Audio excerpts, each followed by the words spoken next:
My husband called me on a random Tuesday and said he had filed for divorce. His tone was ice cold.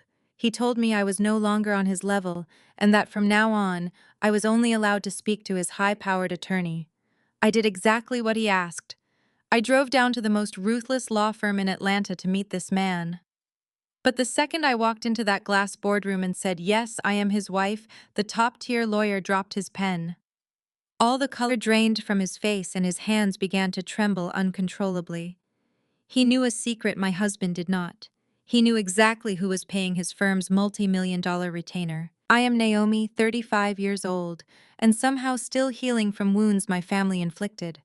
As a successful software developer, I escaped their toxicity but maintained occasional contact. Last Sunday, they invited me to an upscale brunch to catch up. Between mimosas and avocado toast, my mother leaned forward, smirking. "You know, Naomi, you are lucky we even include you. Pity goes a long way." I simply sipped my coffee and smiled.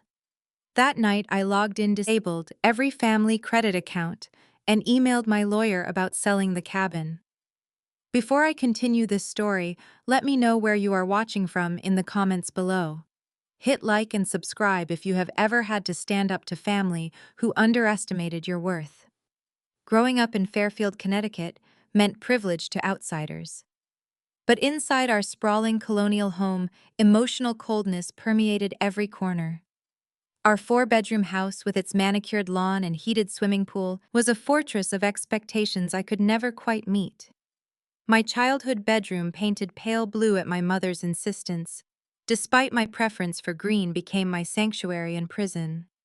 From elementary school through high school, I maintained straight as joined honor societies and quietly plotted my escape to Atlanta, Georgia. I thought leaving my blood relatives behind would protect me from ever being devalued again. I was wrong. I ended up marrying into a family that was infinitely worse. My husband Darius was the chief operating officer at a major tech firm. To the outside world, we were the picture of Black excellence, living in a stunning mansion in Buckhead.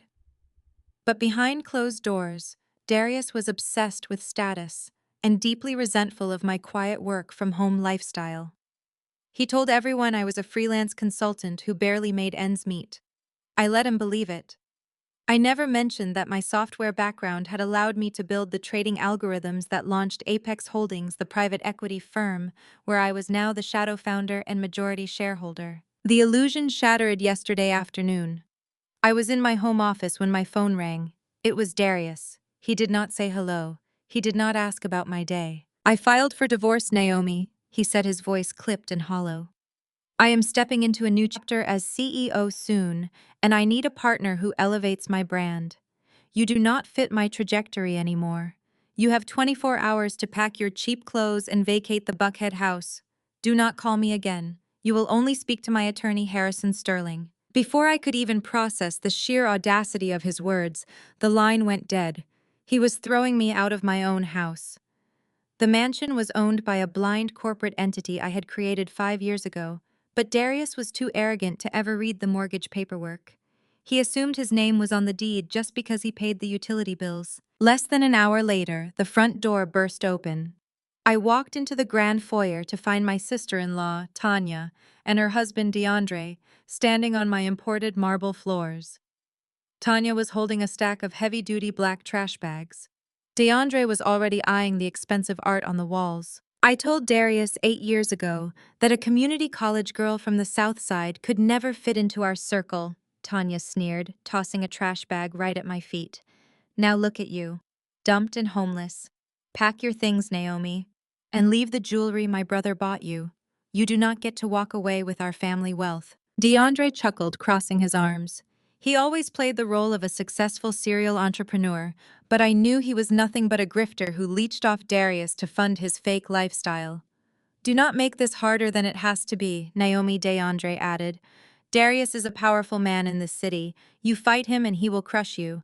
Just take your little freelance laptop and get a bus ticket back to Connecticut." I looked at the trash bag on the floor. I looked at Tanya's smug face contorted with the same ugly arrogance my own mother used to show me. I did not scream. I did not cry. I calmly stepped over the trash bag, grabbed my car keys from the console table, and walked right past them. Where are you going? Tanya snapped. To follow your brother's instructions, I replied without looking back. I am going to speak to his lawyer. The offices of Sterling and Associates occupied the top 3 floors of a towering glass skyscraper in downtown Atlanta. Harrison Sterling was famous for being the most ruthless, expensive divorce attorney in the state. He was a shark who prided himself on leaving his clients' spouses with absolutely nothing. When I walked into the extravagant waiting room, the receptionist tried to stop me, but I bypassed her desk and pushed open the heavy oak doors of the main boardroom. Darius was sitting at the massive mahogany table. He was not alone.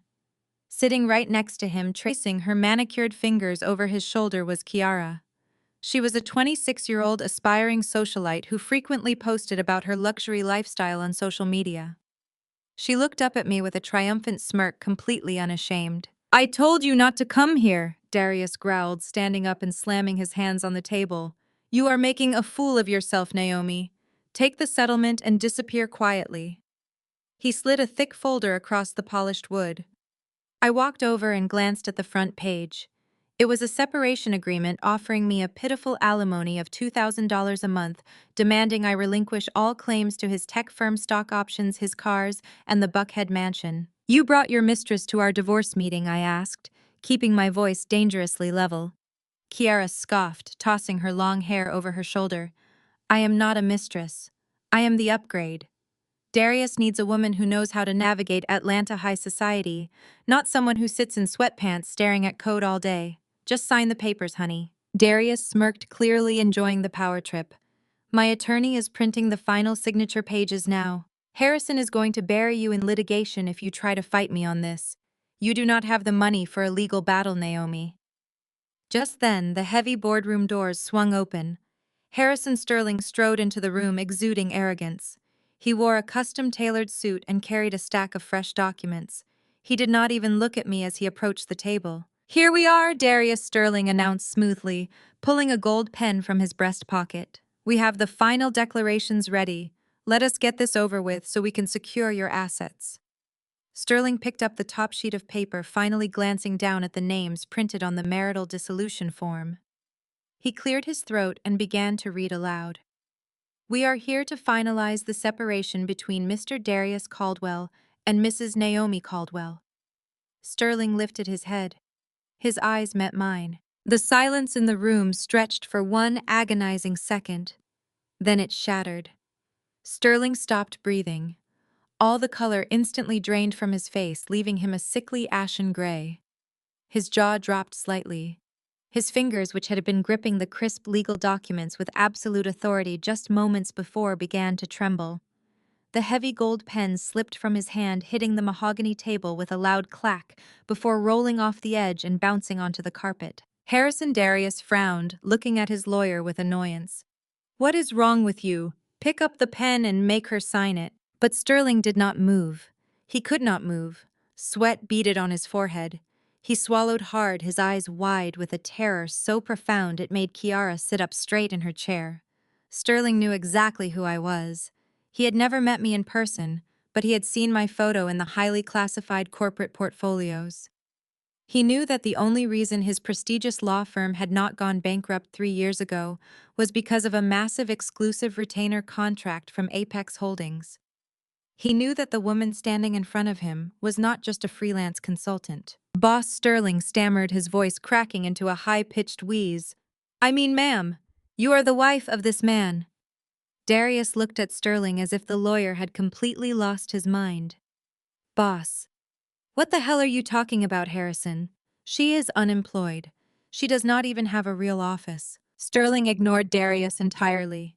He took a shaky step back, wiping his brow with a trembling hand, looking like a man who had just stepped on a landmine. Mrs. Caldwell, I swear to you I had no idea. If I had known he was your husband, I would have never taken his case. Please, you have to believe me. I picked up the insulting $2,000 settlement agreement. I looked at Darius, watching the arrogant smirk finally slide off his face, replaced by a deep, creeping confusion. Then I looked at Kiara, who was suddenly shrinking back into her expensive chair. I did not yell. I did not throw a tantrum. I simply smiled, placed my hands on either side of the thick legal document, and ripped it cleanly down the middle.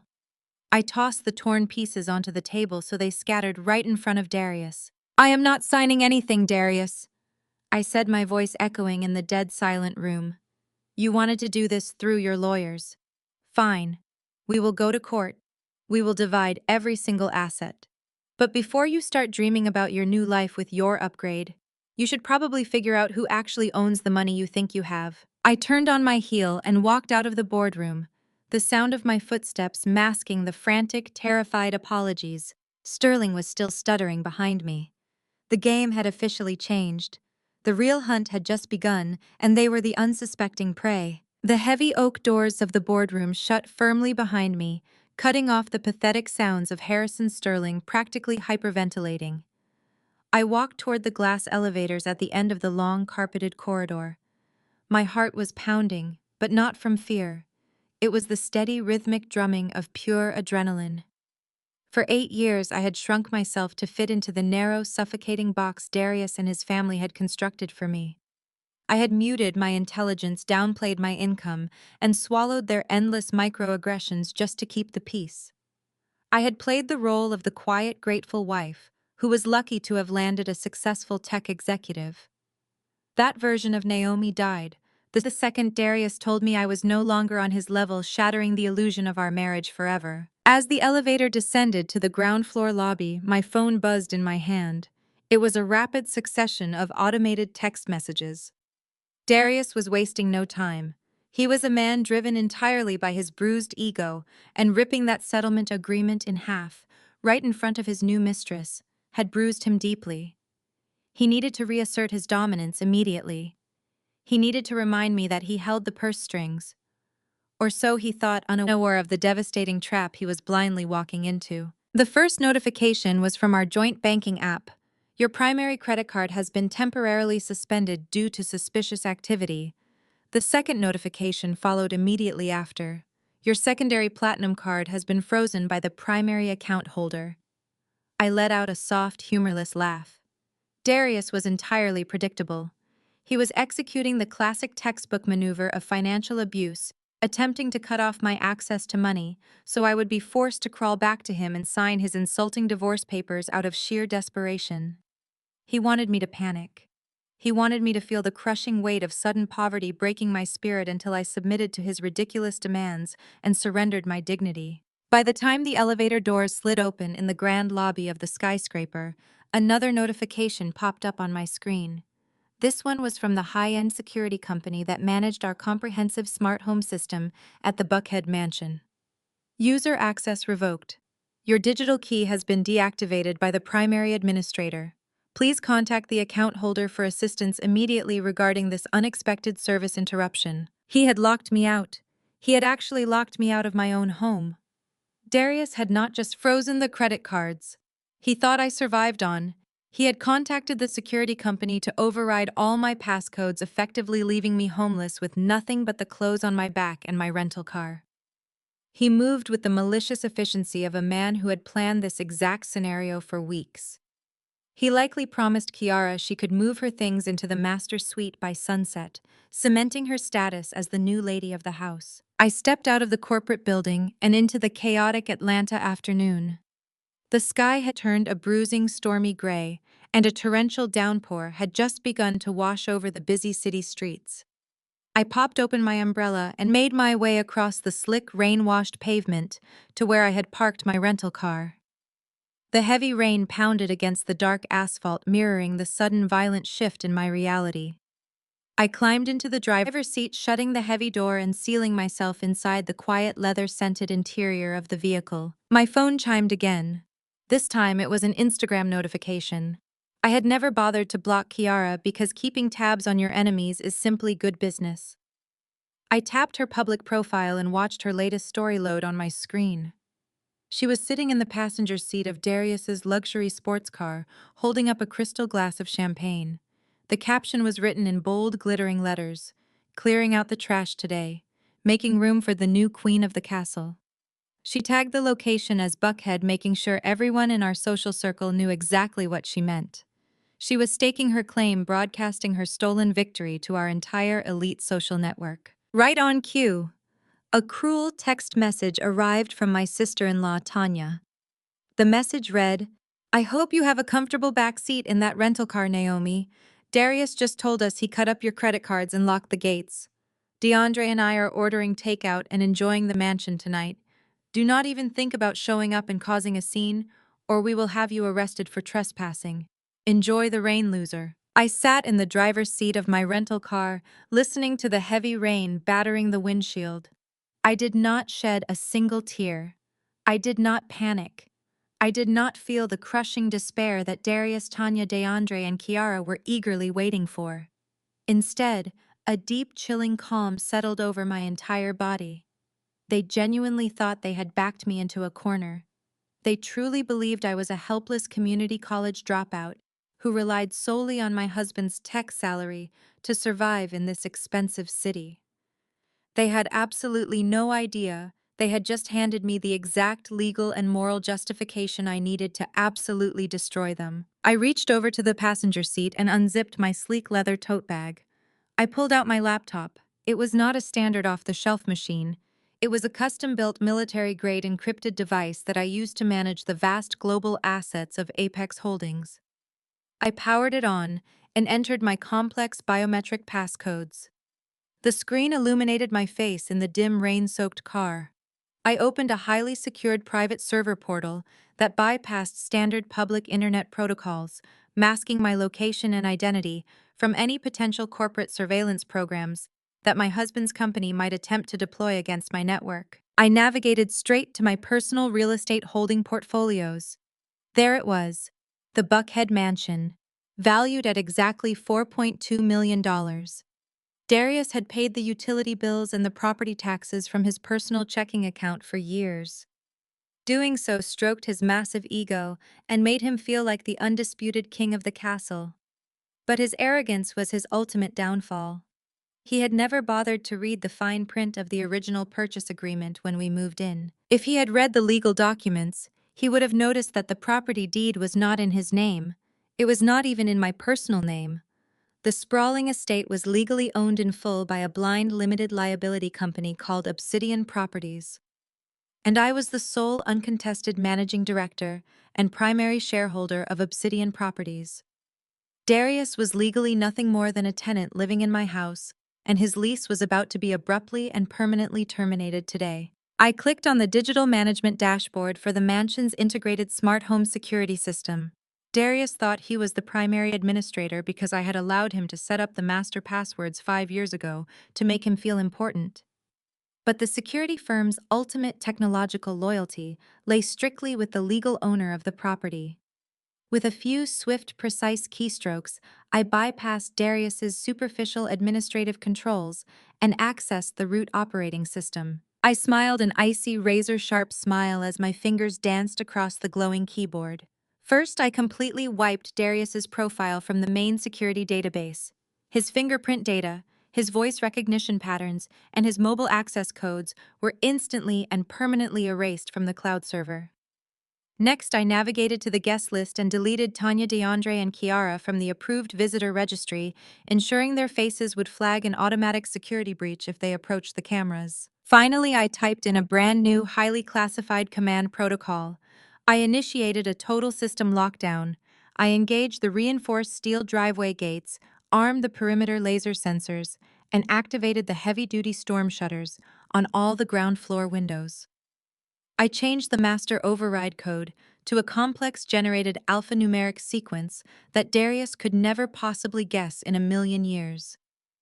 In less than 60 seconds, I had turned the beautiful, sprawling Buckhead mansion into an impenetrable, unyielding fortress. I closed the laptop and placed it carefully back into my bag. Darius, Tanya, DeAndre, and Kiara were driving through the city, celebrating their petty, fabricated victory, dreaming of a luxurious evening, lounging in my home. They were about to arrive at those towering iron gates and find themselves completely locked out in the middle of a torrential Atlanta thunderstorm. They were about to learn a harsh lesson about true ownership and invisible power. My phone buzzed one last time. The hunt began. Darius drove his luxury sports car up the winding, rain-slicked driveway of the Buckhead estate, completely oblivious to the digital fortress I had just erected against him. Sitting in the passenger seat, Kiara held a bottle of expensive champagne, already celebrating a victory that did not exist. The torrential Atlanta rain continued to pour, washing over the expensive vehicle as it approached the towering wrought iron gates. Darius pressed the built-in transmitter on his visor, expecting the heavy gates to swing open smoothly and welcome him home. Nothing happened. He pressed it again, muttering under his breath about the weather interfering with the sensors. He rolled down his window, letting the cold rain blow into the pristine leather interior, and punched his personal access code into the illuminated keypad. The screen flashed a harsh red light. Access denied. Frustration bubbling over Darius put the car in park and stepped out into the pouring rain. His custom suit was instantly soaked. He marched up to the pedestrian side gate and pressed his thumb against the biometric scanner. The machine beeped a loud, angry warning. Profile not found. Darius cursed loudly, kicking the iron gate. Kiara rolled down her window, shouting over the sound of the thunderstorm, asking what was taking so long. Before Darius could answer her, the flashing yellow lights of a private neighborhood security vehicle cut through the dark, stormy afternoon. The Buckhead elite did not rely on local police for gated community disturbances. They employed a highly trained, privately funded security force.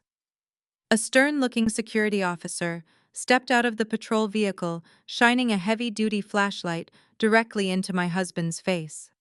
"Sir, step away from the gate," the officer ordered, his voice echoing over the heavy rain. "Do you know who I am?" Darius shouted, shielding his eyes from the blinding light. "I am the chief operating officer of a major tech firm, and this is my house. The system is just malfunctioning. Open this gate right now before I have your job." The officer did not flinch. He pulled a weatherproof tablet from his utility belt and tapped the screen. "Sir, I received an automated alert of an unauthorized breach attempt at this address. Let me verify the property records." The officer swiped through the database, his expression completely neutral. "This estate is registered to a corporate entity known as Obsidian Properties. The sole authorized resident and managing director is listed as Naomi Caldwell. Your name does not appear anywhere on this deed or the approved access registry." "That is impossible," Darius spat, stepping closer to the officer. "She is my wife. I pay the utility bills for this place. I demand you let me inside my own home." The officer shook his head, placing a firm hand on his radio. "Paying a light bill does not grant you legal ownership of a $4 million estate, sir. The property owner has actively revoked your digital access and initiated a lockdown protocol. If you do not return to your vehicle and vacate these private premises immediately, I will be forced to arrest you for criminal trespassing." Darius stood frozen in the freezing rain. For the very first time in his arrogant, carefully curated life, the harsh reality of his situation began to sink in. He looked up at the massive, dark mansion. The heavy storm shutters were locked tight. The house looked like a vault, and he was firmly on the outside. Neighbors from adjacent estates began to notice the commotion. Several wives he constantly tried to impress watched the scene unfold from their dry, brightly lit living rooms. Humiliated, soaked to the bone, and completely powerless, Darius walked back to his car. He climbed inside, shivering and furious, while Kiara loudly complained about her ruined evening. He slammed the car into reverse and drove away, leaving behind the only true wealth he had ever known. While Darius suffered the ultimate public humiliation in the pouring rain, I was miles away, stepping out of my private elevator and into the warm, quiet sanctuary of my downtown penthouse suite. The glass-walled apartment offered a breathtaking panoramic view of the Atlanta skyline. It was an exclusive corporate property owned entirely by Apex Holdings, designed for high-level executives. I walked directly into the sleek, modern kitchen, poured a glass of sparkling water, and sat at the massive marble island. I opened my encrypted laptop once again. The eviction was only the first step. Darius had arrogantly claimed he would leave me with nothing, which meant he was likely trying to hide our marital assets. He was not a sophisticated financial criminal, but he was deceitful enough to try something desperate. I accessed the secure banking portals for the joint accounts he believed he fully controlled. I initiated a deep forensic audit running a specialized tracing algorithm that I had personally coded years ago. The program was designed to flag irregular wire transfers, hidden shell accounts, and offshore routing numbers. It took less than 3 minutes for the algorithm to highlight a massive glaring anomaly. Just 2 days ago, Darius had initiated an expedited domestic wire transfer. He had drained exactly $500,000 from our primary joint savings account. $500,000 representing years of liquid capital had vanished into thin air. I traced the digital routing numbers, watching the money bounce through two intermediary holding banks before finally landing in a commercial business account. The destination account belonged to a newly registered cryptocurrency logistics startup based right here in Atlanta. Darius was attempting to launder our shared wealth by investing it into an untraceable, volatile tech venture right before serving me with divorce papers. He wanted to claim poverty in family court, hiding the cash in a digital black hole so the judge could not divide it. It was a classic, albeit sloppy maneuver. But Darius had fundamentally underestimated the woman he married. I did not just understand software, I understood the intricate architecture of corporate finance better than anyone else in the city. I pulled up the state corporate registry database and ran a search on the cryptocurrency startup that had received the stolen $500,000. I needed to know exactly who was helping my husband hide this money. The official incorporation documents loaded onto my glowing screen. I scanned the executive summary looking for the primary officers and the board of directors. My eyes landed on the name listed as the chief executive officer and sole managing partner of the startup. A cold, sharp smile spread slowly across my face. The CEO of the shady cryptocurrency logistics company was none other than DeAndre, my arrogant, loud-mouthed brother-in-law. The same man who had stood in my foyer just hours ago holding trash bags and laughing about my supposed downfall. The same man who constantly claimed to be a highly successful serial entrepreneur while quietly begging Darius to fund his fake, flashy lifestyle. The entire startup was nothing but an elaborate shell company. DeAndre had no actual business, no real logistics network, and absolutely zero knowledge of cryptocurrency markets. Darius had simply used his sister's husband to set up a fake corporate entity to hide marital assets. They thought they were being incredibly clever. They thought they had successfully outsmarted the quiet, unassuming wife who sat at home in sweatpants. Instead, they had just committed highly documented, easily provable corporate fraud. They had left a massive glowing digital paper trail that led directly back to both of their personal identities. Darius had handed me the exact financial weapon I needed to destroy his entire family in one calculated strike. I picked up my phone and dialed a highly secured number. It rang only once before it was answered. "Yes, ma'am," the sharp professional voice of David, my chief financial officer at Apex Holdings, answered immediately. "David, I need you to execute an immediate aggressive financial maneuver," I instructed, my voice echoing coldly in the quiet luxury of the penthouse. "I am sending you the routing numbers and corporate registration details for a local cryptocurrency startup. The CEO is listed as DeAndre. It is a fraudulent shell entity harboring stolen funds." "Understood," David replied without a second of hesitation. "What are your exact orders regarding this specific company?"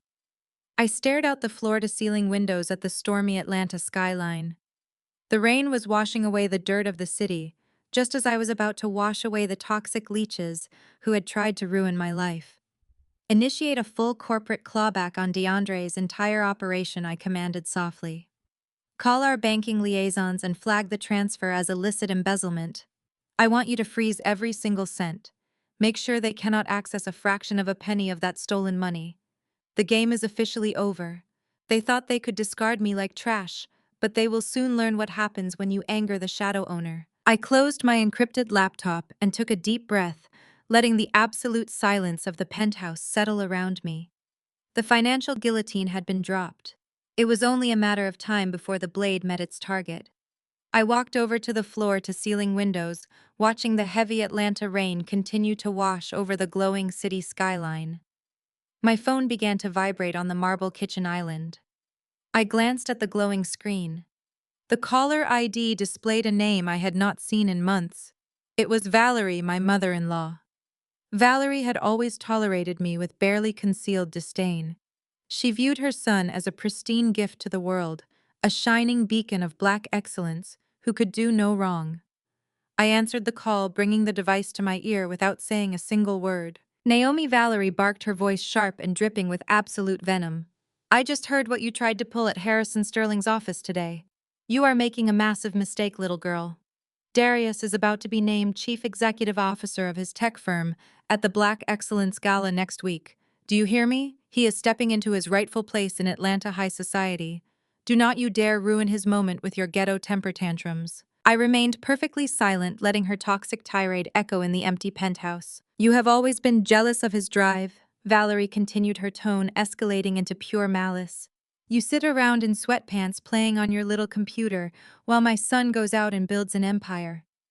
We tolerated your lack of ambition for 8 years, but now he has found a woman who actually matches his pedigree. Sign the divorce papers quietly, Naomi. Take the alimony he generously offered you and fade away. If you try to fight him in court, we will destroy your reputation in this city. You will never work in Atlanta again. I did not yell. I did not defend myself.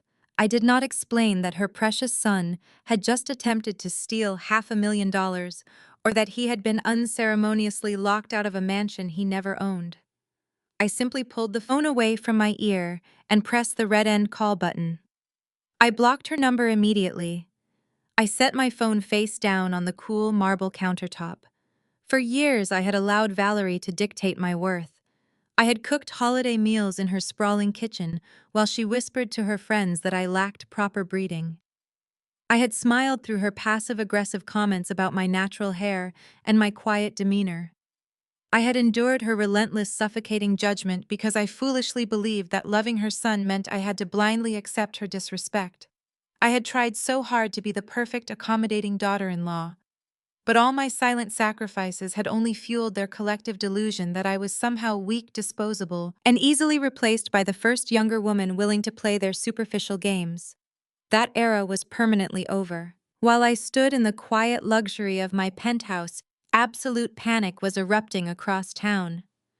Through the specialized tracking software I had installed on Darius's devices years ago to manage our shared digital ecosystem, I had full access to his incoming voicemails and digital communications.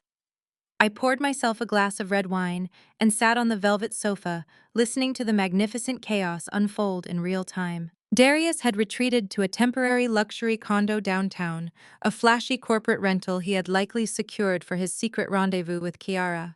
He thought he was safe there, insulated from the embarrassment of being escorted off the Buckhead estate. He was entirely mistaken. Less than an hour after I issued the directive to my chief financial officer, the federal banking mandates hit DeAndre's fake cryptocurrency logistics startup. The audio intercepted from Darius's security camera feed in the condo painted a vivid, desperate picture. The front door burst open. Tanya and DeAndre barged into the living room, completely frantic. DeAndre had always fashioned himself as an elite mastermind. He wore custom-tailored suits, drove leased luxury vehicles, and attended every high-profile networking event in Atlanta, desperately trying to rub shoulders with genuine billionaires. He loved to give unsolicited financial advice at family dinners, subtly mocking my work-from-home schedule while boasting about his imaginary investment portfolios. Seeing him now sweating through his expensive designer shirt and panicking like a cornered animal was an absolute revelation. He was completely out of his depth. He was practically hyperventilating, waving his smartphone in Darius's face. "Darius, what did you do?" DeAndre screamed, his voice cracking with sheer panic. "My accounts are frozen. Every single corporate account is locked down by a federal bank mandate. They are citing illicit embezzlement and corporate fraud. I cannot access a single cent. I cannot even buy a tank of gas right now." Darius tried to maintain his composed, arrogant facade, but I could hear the underlying tremor of genuine fear in his voice. "Calm down," Darius snapped. "It is probably just a routine banking error." The transaction was large. Sometimes the fraud department automatically flags high-volume domestic wire transfers. I will call the bank manager in the morning and have it cleared up. "It is not a routine error," Tanya shrieked, her usual condescending tone replaced by pure hysteria. The bank sent a formal notice. They said the funds are subject to a corporate clawback. Darius, if the feds start looking into DeAndre's business registry, they are going to see it as a shell company. We are going to go to federal prison. I took a slow, satisfying sip of my wine, visualizing the sweat pooling on my soon-to-be ex-husband's forehead. Darius was trapped in a financial nightmare of his own making. He had not simply moved our personal savings. In his haste to hide assets before serving me with divorce papers, Darius had legally embezzled those funds from his own tech company's operational budget. He had essentially stolen $500,000 from his corporate employers, routed it through our joint savings, and dumped it into DeAndre's fake startup to hide it from the divorce courts. It was a spectacular display of staggering arrogance and profound stupidity. If the authorities froze the money in DeAndre's account, Darius could not quietly return the embezzled funds to his company's ledger before their quarterly audit.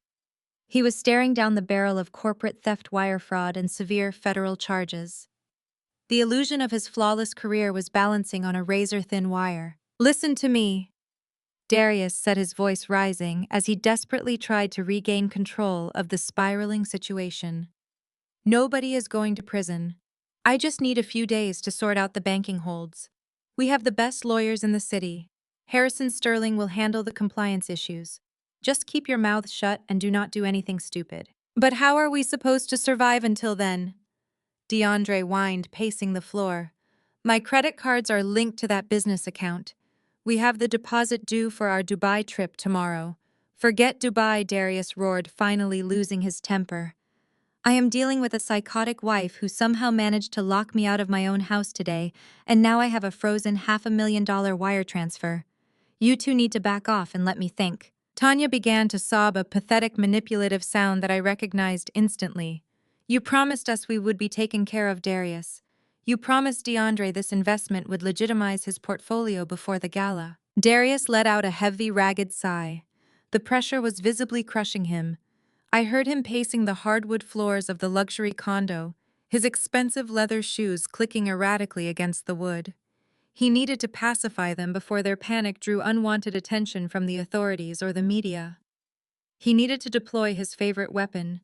He needed to make a grandiose, arrogant promise. "Look, just relax," Darius commanded, his tone dripping with the familiar pompous confidence he always used to mask his incompetence.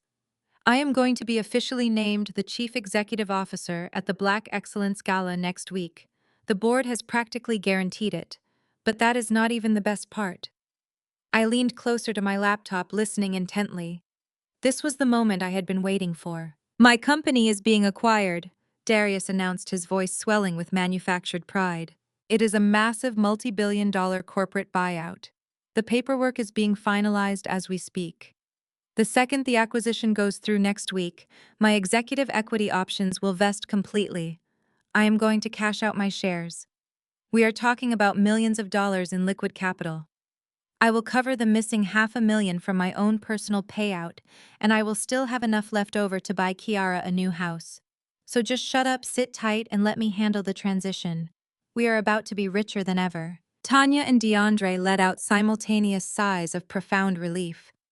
They eagerly swallowed his arrogant promises, blinded by their own greed and their unwavering belief in Darius's infallible success. They began celebrating again, talking about the luxury cars they would buy and the VIP tables they would reserve for the upcoming gala.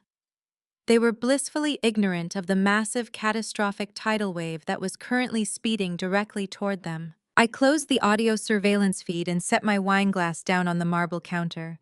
I could not help the soft, genuine laughter that escaped my lips.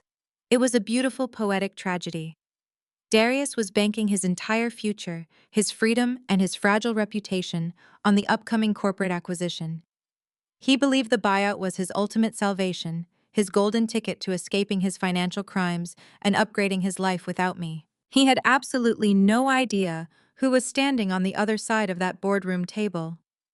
I opened my encrypted email portal and clicked on the highly confidential corporate acquisition file that had been sent to me earlier that afternoon. The document contained the complete financial breakdown, executive structuring, and legally binding buyout clauses for Darius's tech firm. I scrolled past the revenue projections and landed directly on the executive management restructuring terms. Darius believed an aggressive, faceless private equity firm from New York was buying his company. He believed a group of distant wealthy investors was about to hand him the keys to the kingdom and a massive financial payout. He was incredibly wrong. The aggressive firm purchasing his tech firm was actually Apex Holdings. It was my company. I was the one buying his firm. I was the one funding the acquisition. I was the one who now owned his corporate contracts, his executive equity options, and his entire professional future. When the buyout finalized next week, I would not just be his discarded, underappreciated wife. I would be his absolute, uncontested boss. I typed a swift, decisive email to David, my chief financial officer. David, I wrote, my fingers flying across the glowing keyboard. Proceed with the acquisition of the tech firm. Expedite the final signatures. However, I want an immediate, ruthless audit of their operational budgets conducted before the gala next week. Flag any missing funds or irregular executive expenditures. Prepare a termination package for the Chief Operating Officer, Darius Caldwell. Withhold all his executive equity payouts pending a federal investigation for massive corporate embezzlement. I hit send. The trap was set. The bait was taken. Darius was eagerly walking onto a magnificent stage he sincerely thought was built exclusively for his glorious corporate coronation, completely unaware that I had meticulously constructed it to be the exact location of his incredibly public execution.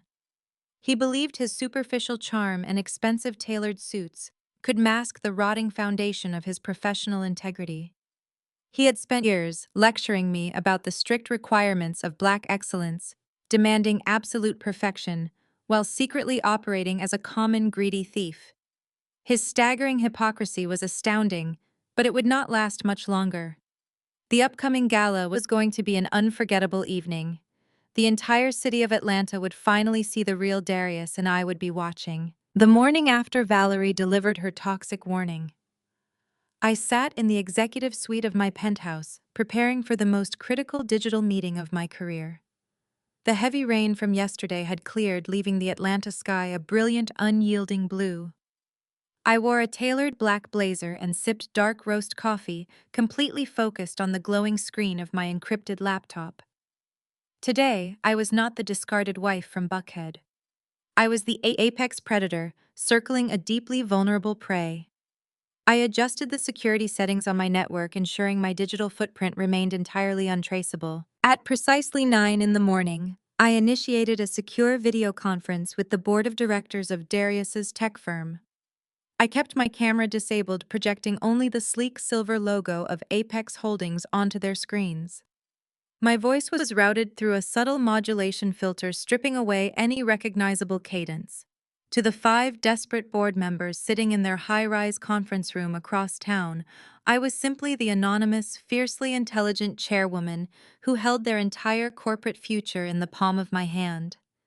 They looked incredibly nervous, adjusting their ties and shuffling their printed financial reports. "Good morning, gentlemen," I began, my voice echoing with icy authority. "We have reviewed the final valuation metrics for your firm. Apex Holdings is prepared to finalize this multi-billion-dollar acquisition by the end of the week." A collective sigh of relief washed over the audio feed. Their firm had been struggling with internal inefficiencies for quarters, and this buyout was their ultimate salvation. The chairman of the board, a gray-haired man who had always indulged Darius's arrogance, spoke up quickly, his voice practically shaking with immense gratitude. "We are thrilled to hear that, Madam Chairwoman.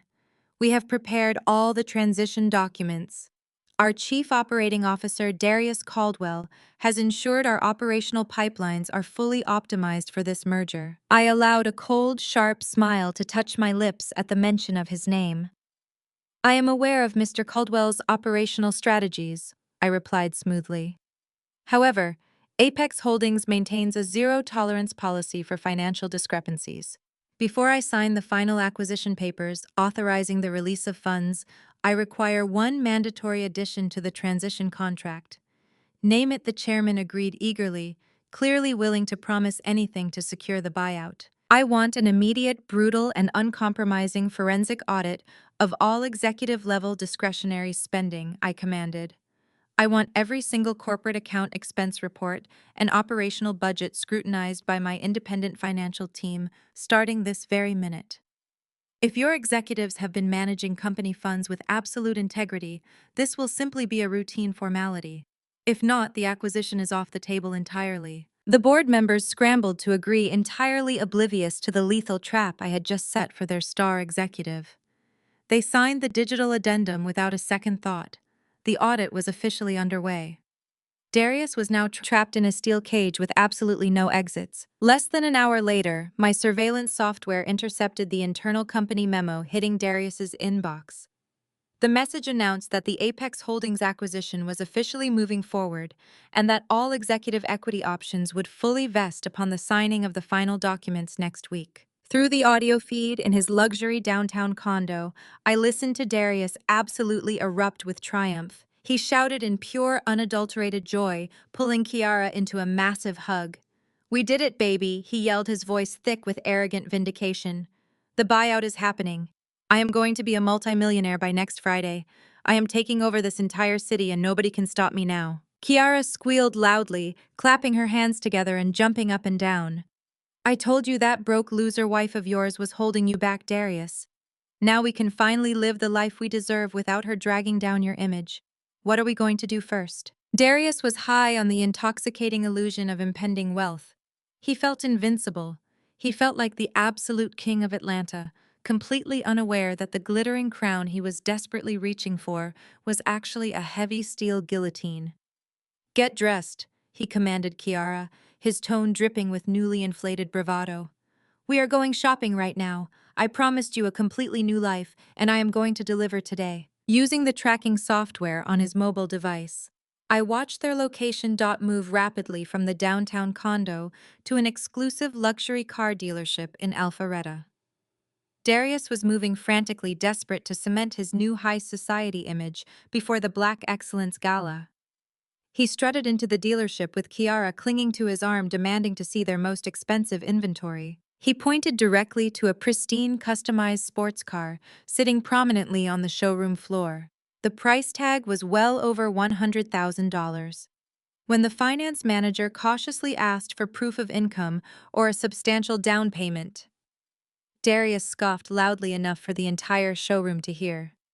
He pulled out his phone and smugly displayed the internal corporate memo announcing the multi-billion-dollar Apex Holdings acquisition. "I am the incoming chief executive officer of that company," Darius boasted, puffing out his chest.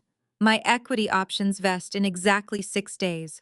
Run my credit on the expectation of a 7-figure payout. I want the keys to that car right now." The dealership, blinded by the official-looking corporate letterhead, and Darius's aggressive confidence, approved the high-interest financing agreement with minimal verification. Darius drove Kiara off the lot in a vehicle he absolutely could not afford, legally binding himself to a massive debt based entirely on phantom money. He was eagerly spending his executioner's gold. He thought he was outsmarting me, outsmarting the banks, and outsmarting the world.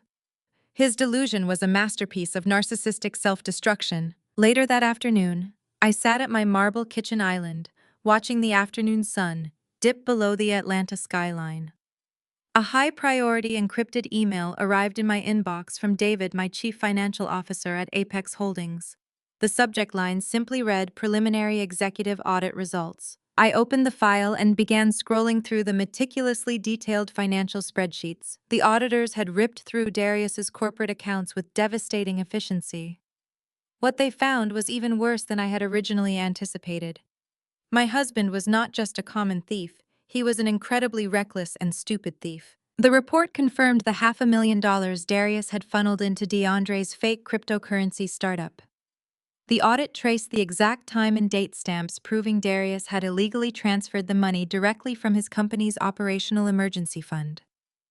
But as I scrolled further down the page, a new highlighted transaction caught my eye. Darius had authorized a massive recurring corporate expense under the guise of an executive client retention suite. I pulled up the lease agreement attached to the expense report. It was the downtown luxury condo where he and Kiara were currently staying. But the lease was not in Darius's name. It was not in the company's name either. The luxury corporate apartment was legally leased entirely in Kiara's name. Darius had been using stolen company funds to pay for his mistress's upscale lifestyle for over 6 months. He had literally put her name on a lease funded by embezzled corporate capital. He had handed the auditors a smoking gun, wrapped in a neat little bow. The sheer magnitude of his financial crimes crossed state lines and ventured deep into serious federal felony territory. He had defrauded his company, his wife, and the federal banking system, all to impress a superficial socialite and his grifting brother-in-law. I downloaded the complete audit file, compiling every damning piece of evidence into a single, highly secured PDF document. I had the wire transfers, the fake crypto startup registration, the fraudulent luxury condo lease, and the time-stamped proof of his embezzlement. The digital paper trail was completely bulletproof. Darius had meticulously built his own financial coffin and handed me the heavy hammer and sharp nails. I opened a new email draft and attached the devastating audit file. I typed the recipient address carefully. I was not sending this to the police just yet. I needed to ensure Darius felt the walls closing in from the very people he thought were protecting him. I entered the private email address of Harrison Sterling, the arrogant, trembling divorce attorney who currently held Darius's legal fate in his hands. Sterling knew I was the shadow owner of Apex Holdings. He knew I held the power to bankrupt his entire law firm with a single phone call. He was absolutely terrified of me, and intense fear makes for a very obedient, loyal servant. I did not write a long explanation. I did not need to justify my actions or provide any context. The financial documents spoke entirely for themselves. I left the subject line entirely blank.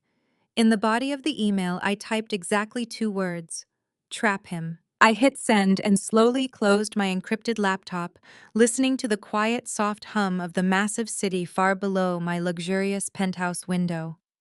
The final game pieces were finally locked in perfect position. The absolute trap was officially sprung for my enemies. They would soon learn what happens when you attempt to bury a woman who actually owns the very ground beneath your feet. The following morning arrived with a crisp breeze that swept through the bustling streets of Buckhead. I had a gala to attend in less than a week, and a public execution required the perfect wardrobe. I directed my private driver to take me to Phipps Plaza, the crown jewel of luxury shopping in Atlanta. My destination was Maison, a highly exclusive appointment-only boutique known for catering specifically to the city's elite. I had arranged a private viewing earlier that morning under my corporate account, ensuring the manager had pulled their most exquisite pieces for my strict approval. I stepped out of the Maybach, adjusting my oversized designer sunglasses, and walked through the gleaming glass doors of the shopping center with absolute purpose. When I entered the hushed velvet-lined interior of the boutique, the air smelled heavily of expensive perfume and fresh lilies. A crystal chandelier cast a warm, flattering glow over the meticulously curated racks of couture gowns. Sitting on a plush ivory sofa in the center of the showroom, sipping complimentary champagne from delicate crystal flutes, were Tanya and Kiara. Of course they were here. Darius had promised his new mistress a lavish lifestyle, and Tanya was always eager to tag along like a desperate parasite whenever free luxury was involved. They were examining a rack of heavily sequined dresses, laughing loudly, and acting exactly like women who had never actually earned a single dollar of the wealth they were currently flaunting. I ignored them, walking directly toward a stunning emerald green silk gown displayed on a velvet mannequin near the back of the store. It was sharp, elegant, and cut with lethal precision. It was the exact armor I needed for the upcoming gala. As I reached out to examine the intricate stitching on the bodice, Tanya's sharp, grating voice cut through the quiet elegance of the boutique. "Well, look who finally crawled out of her cheap rental car," Tanya sneered, slamming her champagne flute down on a mirrored side table. I turned slowly, maintaining a perfectly neutral expression. Kiara was standing next to her, clutching a flashy, aggressively bright red gown against her chest. Kiara looked me up and down with an expression of pure, unadulterated disgust. "Are you seriously shopping in here?" Kiara laughed, stepping closer to invade my personal space. Darius canceled all your credit cards yesterday. We know you are completely broke. You cannot even afford to look at the dresses in this store, let alone try one on. Why are you embarrassing yourself? Tanya crossed her arms, turning her attention to the boutique manager, a sharply dressed man named Julian who had just stepped out from the back room. Tanya called out, her tone dripping with false authority. You might want to check this woman's pockets before she leaves. Her husband just dumped her and she is currently getting evicted from her house. She is definitely not a paying client. You should probably have security escort her out before she bothers the real customers. Julian looked deeply uncomfortable. He was a professional trained to handle high-net-worth individuals with absolute discretion. But Tanya and Kiara were making a spectacle that threatened the serene atmosphere of his store. He approached me with a tight, apologetic smile, wringing his hands nervously. Ma'am, Julian began, lowering his voice in an attempt to de-escalate the rising tension. This section of the boutique is reserved for our VIP clientele with scheduled appointments. If you are not purchasing anything today, I might have to ask you to step out to the main concourse to avoid disturbing the other guests. Kiara let out a loud, victorious cackle. Hear that, Zuri? You are disturbing the real VIPs. Go find a discount rack somewhere else.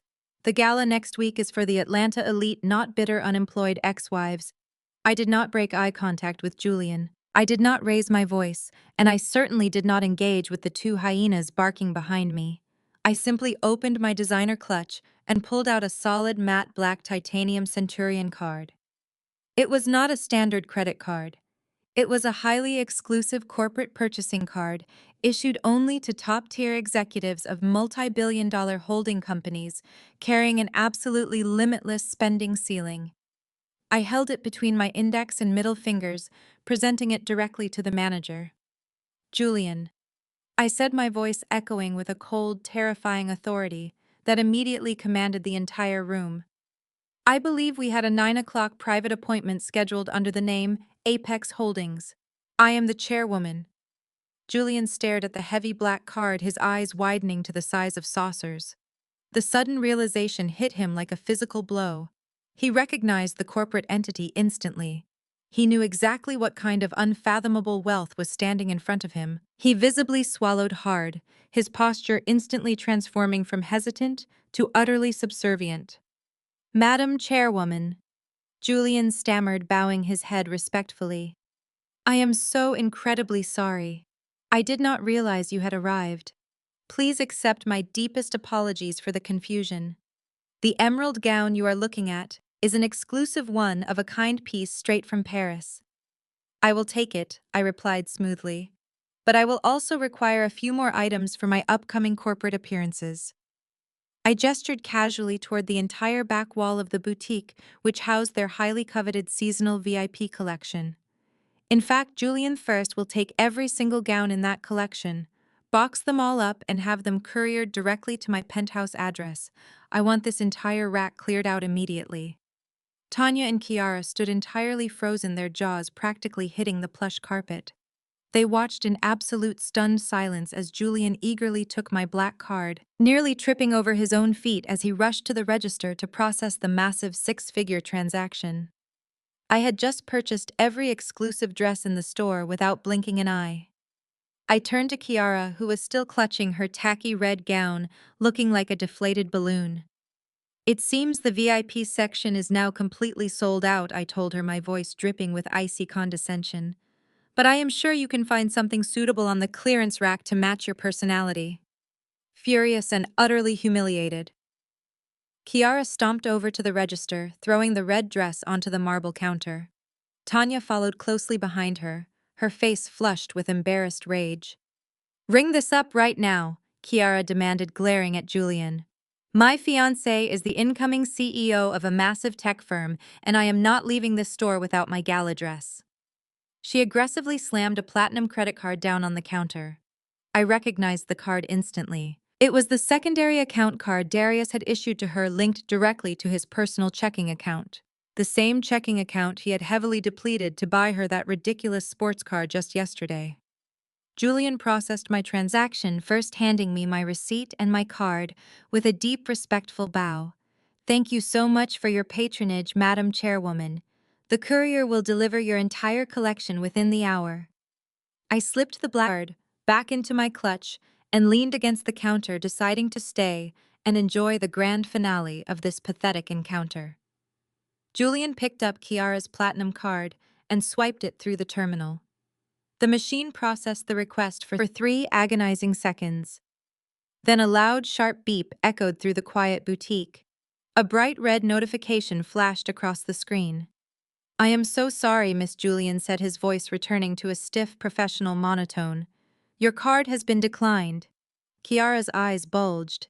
"Declined?" she shrieked, her voice cracking in pure disbelief. "That is impossible. Try it again. The machine is obviously broken. You just processed a massive transaction for this broke loser, but you cannot process mine. Swipe it again." Julian sighed, clearly losing his patience with her atrocious behavior.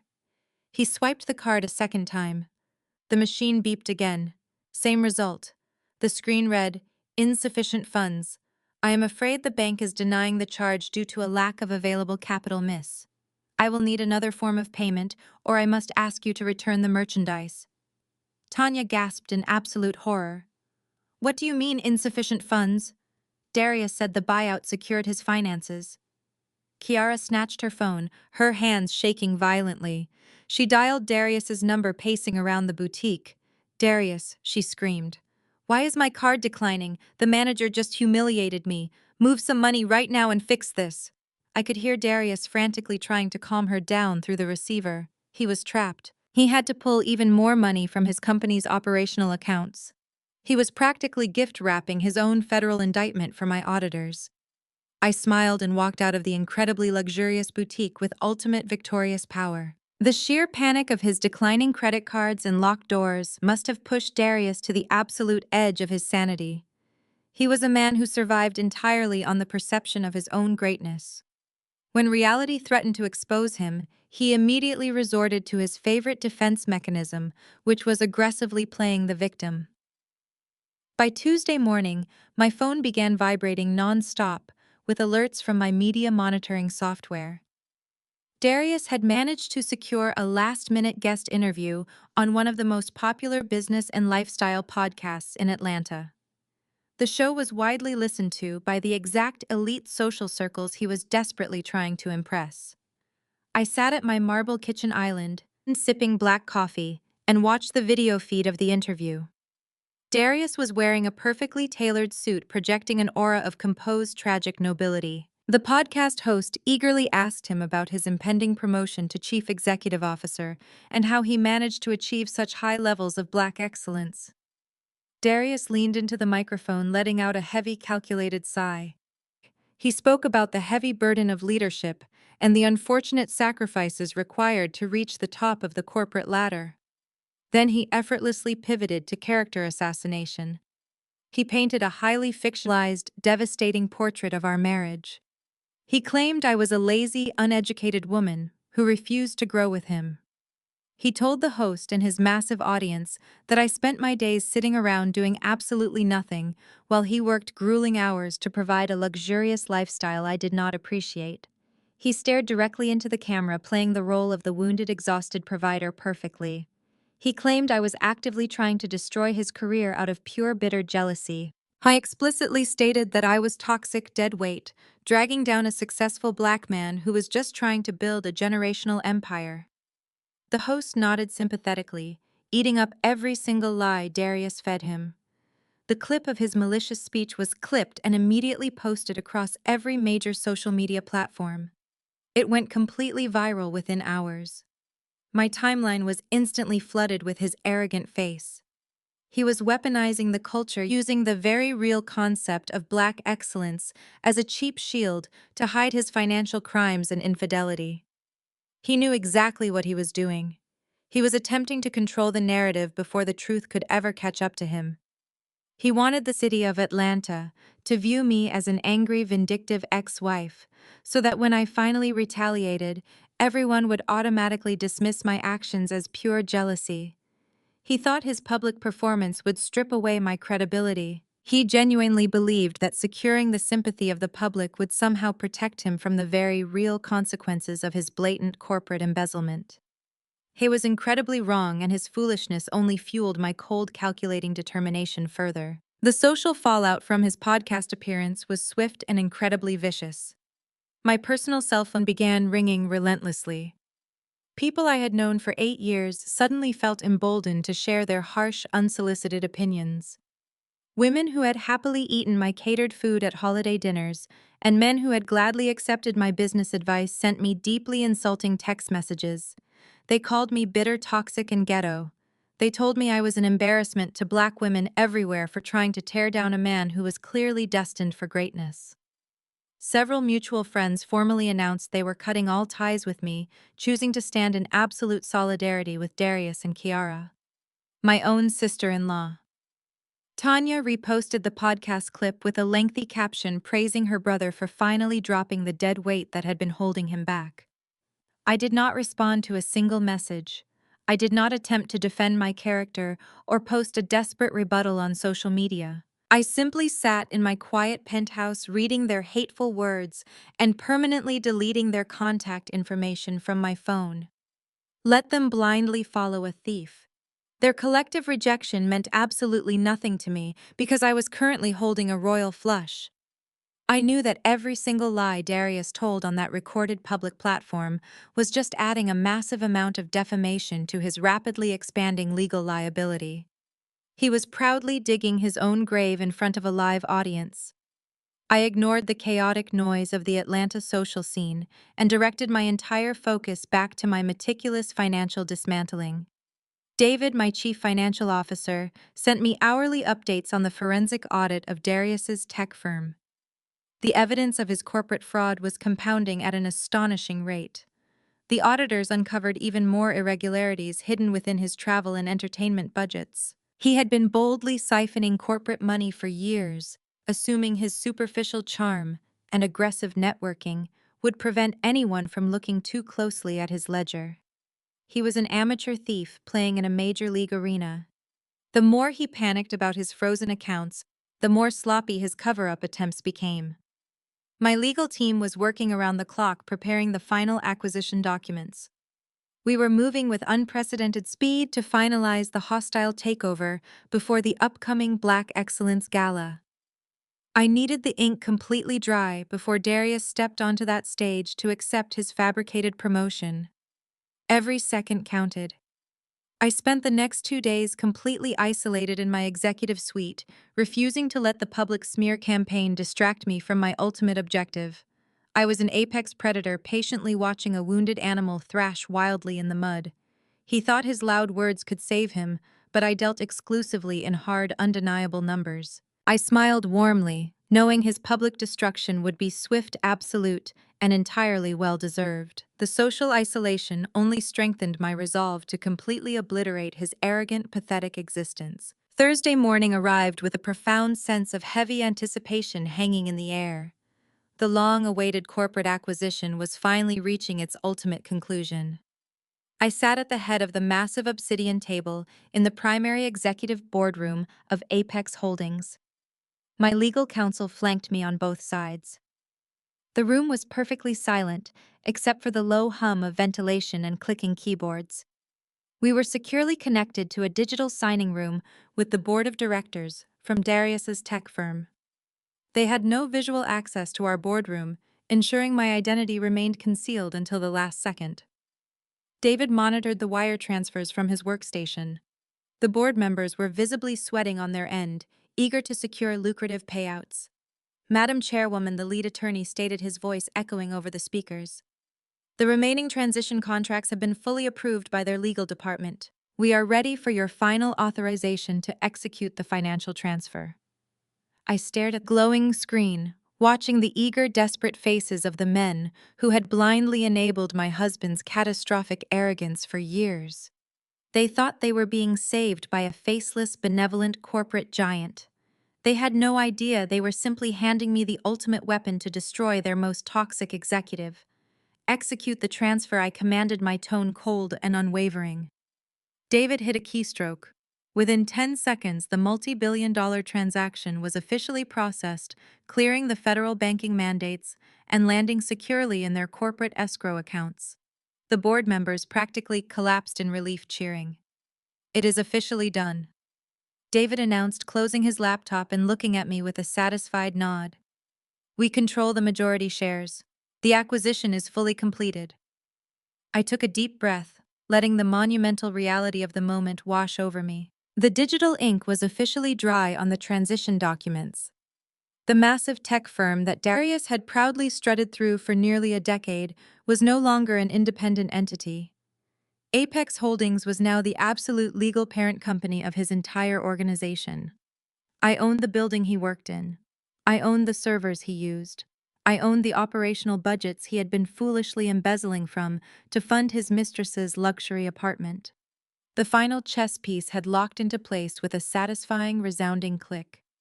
The sheer power of the situation sent a thrilling electric charge straight down my spine. Darius was spending his afternoon picking out expensive tailored tuxedos for the upcoming gala, firmly believing he was about to step onto a glittering stage to accept the role of chief executive officer. He was anticipating a grand coronation that would secure his status among the elite circles of Atlanta. But he was severely, tragically mistaken. He was not being promoted. He was being acquired. I picked up my phone and stared at the dark screen, a slow, triumphant smile spreading across my face. I was officially his boss now, and I was going to fire him completely. I watched the digital clock on my laptop screen roll over to Friday morning. The financial trap I had meticulously built was no longer just a private corporate matter. It had officially escalated into a highly serious federal issue. My independent auditors at Apex Holdings had not simply flagged the $500,000 Darius had brazenly embezzled into DeAndre's fake cryptocurrency logistics startup. They had compiled a comprehensive, damning financial dossier and forwarded it directly to the Securities and Exchange Commission. The SEC does not waste time when large-scale wire fraud and unregistered securities are involved. Through my specialized surveillance software, I accessed the security cameras stationed outside DeAndre and Tanya's luxury rental home in Midtown Atlanta. Two sleek black SUVs with heavily tinted windows and government plates pulled up to the curb. Stern federal agents stepped out holding official briefcases and badges. DeAndre had always fashioned himself as a visionary elite entrepreneur, but seeing federal agents marching up his front walkway completely shattered his fake, untouchable persona. The audio feed from his living room captured his absolute screaming hysteria. He was throwing expensive designer clothes into a canvas duffel bag and yelling at Tanya to pack her diamond jewelry immediately. He told her they needed to get to Miami right now and figure things out from a non-extradition country later. I was profoundly stupid thinking a domestic flight to Florida would somehow miraculously protect him from the wrath of the federal government. I listened with pure amusement as he frantically ordered an expensive black car service to the airport, leaving his home in a blind panic before the agents could even knock on his large custom wooden front door. When they arrived at Hartsfield-Jackson International Airport, DeAndre sprinted directly to the ticketing counter, demanding 2 first-class seats on the next available flight out of the city. He slammed his heavy platinum credit card onto the counter, sweating profusely and breathing heavily. The ticketing agent swiped the card. The system instantly rejected the transaction. DeAndre snatched it back and aggressively handed her 3 different corporate cards. Every single one was declined. The federal banking mandates I had initiated days ago were absolute and incredibly unforgiving. He was entirely locked out of the global financial system. Panicking, he pulled out his cell phone and called Darius. "Darius, pick up the phone, man!" DeAndre shouted, his voice cracking with pure, unadulterated terror in the middle of the crowded, bustling airport terminal. "The feds are at my house right now. They are asking questions about the crypto startup and the $500,000 you wired me last week. My accounts are completely frozen. I cannot even buy a plane ticket to get out of here. You need to fix this right now, or I am telling them absolutely everything. I am not taking the fall and going to federal prison for your messy corporate embezzlement." Darius was sitting in his corner office at the tech firm. He gripped his phone, his knuckles turning completely white. He hissed viciously into the receiver, telling DeAndre to shut his mouth and stop making a massive public scene. He promised he would handle the legalities, but the sheer panic in Darius's voice betrayed his arrogant, soothing words. He hung up the phone and instantly noticed a highly unusual commotion happening just outside his glass office walls. 5 men in sharp gray suits carrying locked briefcases were walking onto the executive floor. They were not local employees or familiar colleagues. They were the independent forensic auditors I had explicitly dispatched from Apex Holdings. Darius marched out of his office, puffing out his chest and demanding to know who authorized their sudden intrusive presence. The lead auditor handed him a formal corporate mandate printed on heavy stock paper. We are conducting a mandatory comprehensive review of all executive discretionary spending prior to the finalization of the corporate buyout, the auditor stated coldly, his face completely blank. We require immediate access to your unredacted financial ledgers and operational budgets, Mr. Caldwell. Darius felt all the blood rapidly drain from his face. He had arrogantly assumed the intense audit would occur after the Black Excellence Gala.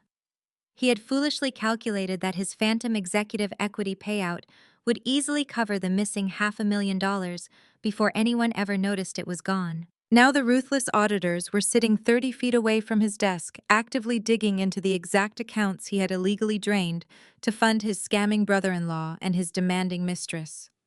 He quickly retreated into his office and locked the door, blindingly desperate and completely trapped. He needed a way out. He needed a convenient scapegoat. He needed to force me into absolute submission so he could liquidate whatever personal assets we still shared to cover his impending catastrophic legal disaster.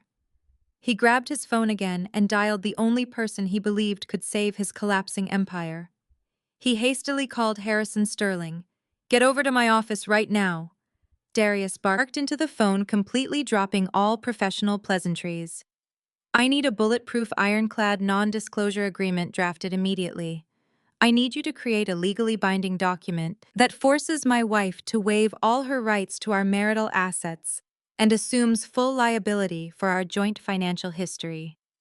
Make the document look absolutely terrifying. Threaten her with massive defamation lawsuits if she refuses to sign it. I do not care how you frame the legal jargon, Harrison, just get it done right now. I need her completely silenced and officially stripped of her rights by tonight before the gala." Harrison Sterling sat in his own plush, luxurious office, listening to the frantic, aggressive demands of a man who was rapidly sinking into quicksand. Sterling was a remarkably ruthless attorney, but he was definitely not an idiot. He knew exactly who truly controlled the supreme power dynamic in this upcoming divorce. He knew that the quiet woman Darius was explicitly ordering him to intimidate was the exact same woman who funded his entire prestigious law firm. Sterling smoothly assured Darius he would draft the fraudulent, intimidating documents immediately and personally deliver them. He hung up the phone, packed the thick stack of aggressive legal threats into his leather briefcase, and quickly left his office building. He did not drive to the Buckhead mansion. He did not drive to a neutral meeting ground to loudly bully a frightened, uneducated housewife.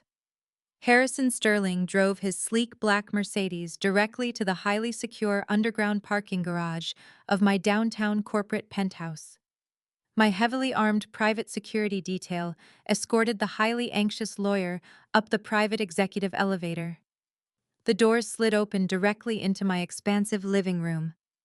I was sitting on my emerald velvet sofa, calmly reviewing the latest acquisition data when the attorney slowly walked in. He looked completely out of his depth, holding his expensive leather briefcase like a protective shield.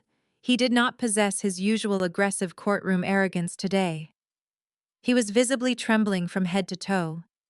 He walked over to the marble coffee table and carefully placed the thick stack of legal documents down. "Madam Chairwoman Sterling," began, his voice entirely lacking all of its characteristic bravado. "These are the specific documents your husband frantically requested. He wants to force you into a highly fraudulent non-disclosure agreement. He wants you to unknowingly absorb his massive financial liabilities and waive your rights. I did not draft them to be legally binding in any capacity. I drafted them exactly as you instructed to serve as undeniable concrete proof of his malicious intent to commit extortion. He actively wants to destroy you. I picked up the heavy stack of papers and slowly flipped through the densely worded pages. It was an absolute masterpiece of desperate coercion. Darius was actively trying to legally blackmail me into taking the complete fall for his own sloppy corporate embezzlement. I looked up at the heavily sweating attorney and offered a slow, chilling smile. "You did exactly as you were told, Harrison," I said smoothly, my tone perfectly measured. "I greatly appreciate your swift compliance in this sensitive matter. You clearly understand exactly who pays your lucrative monthly retainer." "I work exclusively for you," Ms. Caldwell Sterling replied, bowing his head slightly in total submission. "Not him. I have always worked for you."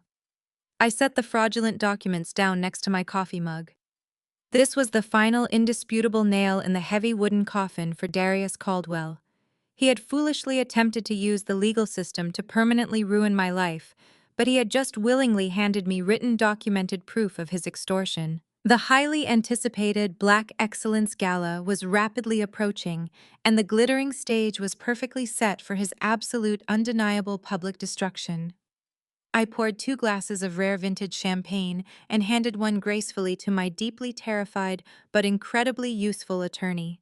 "We toast to absolute justice. Drink." The crisp morning sun flooded through the massive windows of my corporate penthouse, signaling the arrival of the most highly anticipated day in Atlanta high society.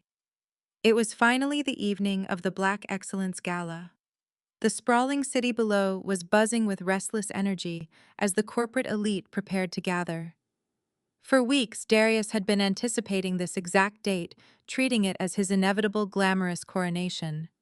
He genuinely believed tonight would cement his untouchable status and permanently erase my existence from his reality. I spent the early afternoon engaged in quiet preparation. My dedicated glam squad arrived precisely at noon, transforming me with lethal calculated precision. My hair was styled into an immaculate sleek updo, and my makeup was sharp enough to cut glass. While the artist carefully applied crimson lipstick, my phone buzzed, the screen illuminated with a direct message from Darius. I read his arrogant words with a chilling smile. "I left a ticket for you at the back," he wrote, his digital voice dripping with massive unearned ego. "Come see what a real winner looks like before you completely fade into absolute obscurity. Try not to embarrass me by crying when I take the stage and accept my promotion." The sheer audacity of his message was absolutely staggering.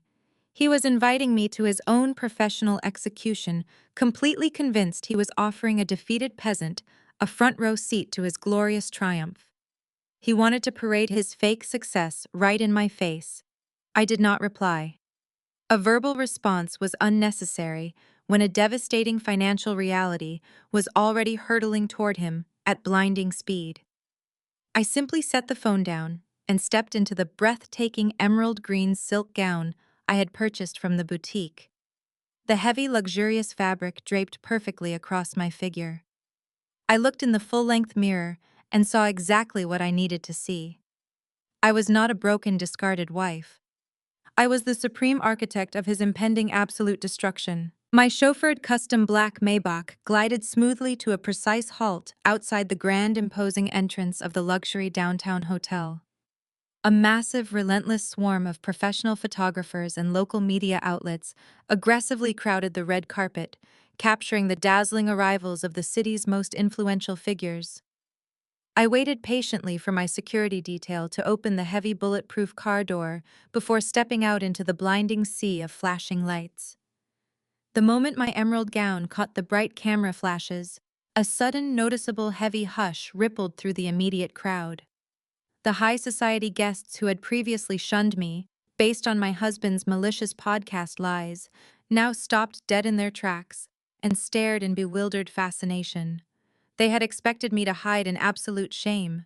Instead, I projected an overwhelming aura of absolute, terrifying, untouchable power. I glided gracefully up the grand staircase, ignoring the frantic whispers and curious stares of the wealthy attendees. The opulent ballroom was heavily decorated in striking gold and black motifs, with massive crystal chandeliers sparkling brilliantly above the lavishly set tables. The air was thick with the scent of expensive cologne-rich floral arrangements and the toxic ambition of social climbers. I spotted the main stage at the front of the room where a giant digital banner proudly displayed the corporate logos of the evening's top honorees. Before I could even reach the main dining floor, two heavily perfumed aggressive figures intentionally blocked my path. Tanya and Kiara stood closely arm in arm, wearing matching hideous expressions of malicious triumphant glee. They looked exactly like two desperate, pathetic court jesters guarding the heavy iron gates of a rapidly crumbling fake kingdom. "Look who actually showed up!" Tanya sneered, her voice loud enough to attract the attention of the nearby prominent guests. "I cannot believe you actually had the nerve to show your face here tonight, Zuri. Did you take a second mortgage on your little rental apartment to rent that dress?" Kiara laughed, a sharp grating sound that echoed unpleasantly in the elegant foyer. "Darius told me he left a pity ticket for you at the door," Kiara mocked, stepping closer to inspect my flawless emerald gown with badly concealed burning jealousy. "He said you needed to see what a real power couple looks like before the divorce is finalized. You should probably take notes while we are sitting at the primary VIP table right next to the stage." I looked at them with a profound sense of absolute clinical detachment. They were so incredibly deeply invested in a fake reality that was scheduled to violently implode in less than an hour. They were fiercely guarding a man who was actively being investigated by the federal government for massive corporate wire fraud. Their misplaced, arrogant confidence was a spectacular sight to behold. "Your designated seat is not with the executives," Kiara continued, pointing a manicured finger towards the absolute back of the massive ballroom. "Darius told the event planners to put you at table 99. It is right next to the swinging kitchen doors and the employee restrooms. He figured you would feel much more comfortable sitting with the hired help, since that is your actual social tax bracket. Go ahead and take your seat, Zuri. We have important networking to do." They both turned and strutted away, giggling loudly as they headed toward the brilliantly illuminated front tables where Darius and DeAndre were already holding court. I watched them walk away, my expression remaining perfectly smooth and completely unbothered. I did not argue or demand a better table. I did not cause a loud, embarrassing scene or give the whispering elite crowd any reason to label me as a bitter, angry woman. I simply adjusted my designer clutch and walked calmly toward the very back of the expansive room. Table 989 was exactly as miserable as Kiara had described. It was a tiny, cramped, circular table shoved aggressively against the far back wall, completely obscured by a large, decorative pillar. It was hidden away, like a terrible, dirty secret, that the host desperately wanted to keep permanently out of sight. The swinging wooden doors of the busy catering kitchen were located less than 10 feet away. Every few seconds, a rushed waiter would burst through the doors carrying massive trays of clinking glassware and hot plates, filling the area with the loud, chaotic noise of culinary preparation. It was a seat intentionally designed for maximum disrespect and total social isolation. It was meant to make me feel small, forgotten, and entirely irrelevant. I pulled out the flimsy metal chair and sat down with perfect, elegant posture, refusing to let their petty insults affect my breathing. I carefully smoothed the luxurious silk of my emerald gown over my knees and placed my clutch neatly on the bare table. The vantage point, despite being terribly far from the brightly lit main stage, offered me a completely unobstructed, comprehensive view of the entire bustling room. I could see the prominent front row VIP tables clearly. I could clearly see DeAndre nervously checking his phone every few seconds, likely still panicking about his frozen bank accounts and the ruthless federal agents who had raided his house earlier that morning. I could vividly see the massive structural trap I had meticulously built, rapidly tightening around their greedy necks with every passing second. A young, highly anxious catering waiter hurried out of the busy kitchen carrying a heavy silver pitcher of freezing ice water. He stopped very abruptly when he suddenly noticed me sitting completely alone at the undesirable table in my stunning couture gown. He looked deeply confused and slightly apologetic, clearly recognizing that I did not match the terrible seating assignment. "Excuse me, Mom," the waiter said softly, leaning down to speak over the loud clattering noise of the nearby kitchen staff. "This table is usually reserved for overflow or event staff. It is incredibly noisy back here, and the view of the main stage is terrible. If you would like, I can speak to the floor manager and see if we can quietly have you move to a much better seat closer to the front." I looked up at the kind young man and offered him a genuinely warm, tranquil smile. I reached out and let him pour the sparkling ice water into my crystal goblet. I took a slow, deliberate sip, relishing the crisp, cool sensation as the low hum of the ballroom chatter washed over me. I gazed across the sea of oblivious, wealthy guests, directly toward the brightly lit stage where my husband was preparing to blindly walk into his own catastrophic professional demise. "No, thank you," I replied softly, my voice ringing with absolute terrifying, piercing clarity as I looked directly into his wide, deeply worried eyes, holding his full, undivided attention. I am exactly where I genuinely need to be on this historic night. The clear view of the heavy incoming guillotine from right here is absolutely, completely, and undeniably perfect. The young catering waiter gave a slow, hesitant nod and backed away toward the bustling kitchen, leaving me entirely alone in the dim shadows of the grand ballroom. I leaned back into my flimsy metal chair and folded my hands neatly over the smooth silk resting in my lap. A sudden sharp feedback whine echoed from the massive overhead speakers, instantly silencing the loud, chaotic chatter of the wealthy attendees. The brilliant crystal chandeliers slowly dimmed, casting the expansive room into a dramatic, hushed twilight. A single bright white spotlight pierced through the heavy darkness, sweeping majestically across the room before landing squarely on the center of the main stage. The outgoing chairman of the board, a tall, imposing figure with silver hair, walked confidently to the polished acrylic podium.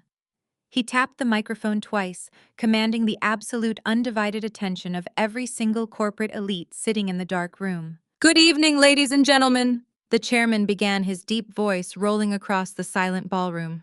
"Tonight we are gathered to celebrate the very pinnacle of business innovation and unwavering leadership within our community. We are here to honor a man who has supposedly dedicated his professional life to driving our tech firm into a bold new era of unprecedented profitability. Please direct your attention to the primary VIP table and join me in warmly welcoming our incoming Chief Executive Officer, Darius Caldwell."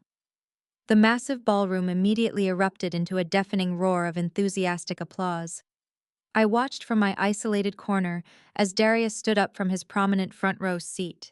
He buttoned his custom-tailored velvet tuxedo jacket with a sickeningly arrogant flourish. He turned and offered a crisp, confident nod to the cheering crowd basking entirely in the blinding warmth of their misplaced adoration. He walked up the carpeted stairs to the stage, moving with the predatory swagger of a man who firmly believed he had successfully conquered the entire world.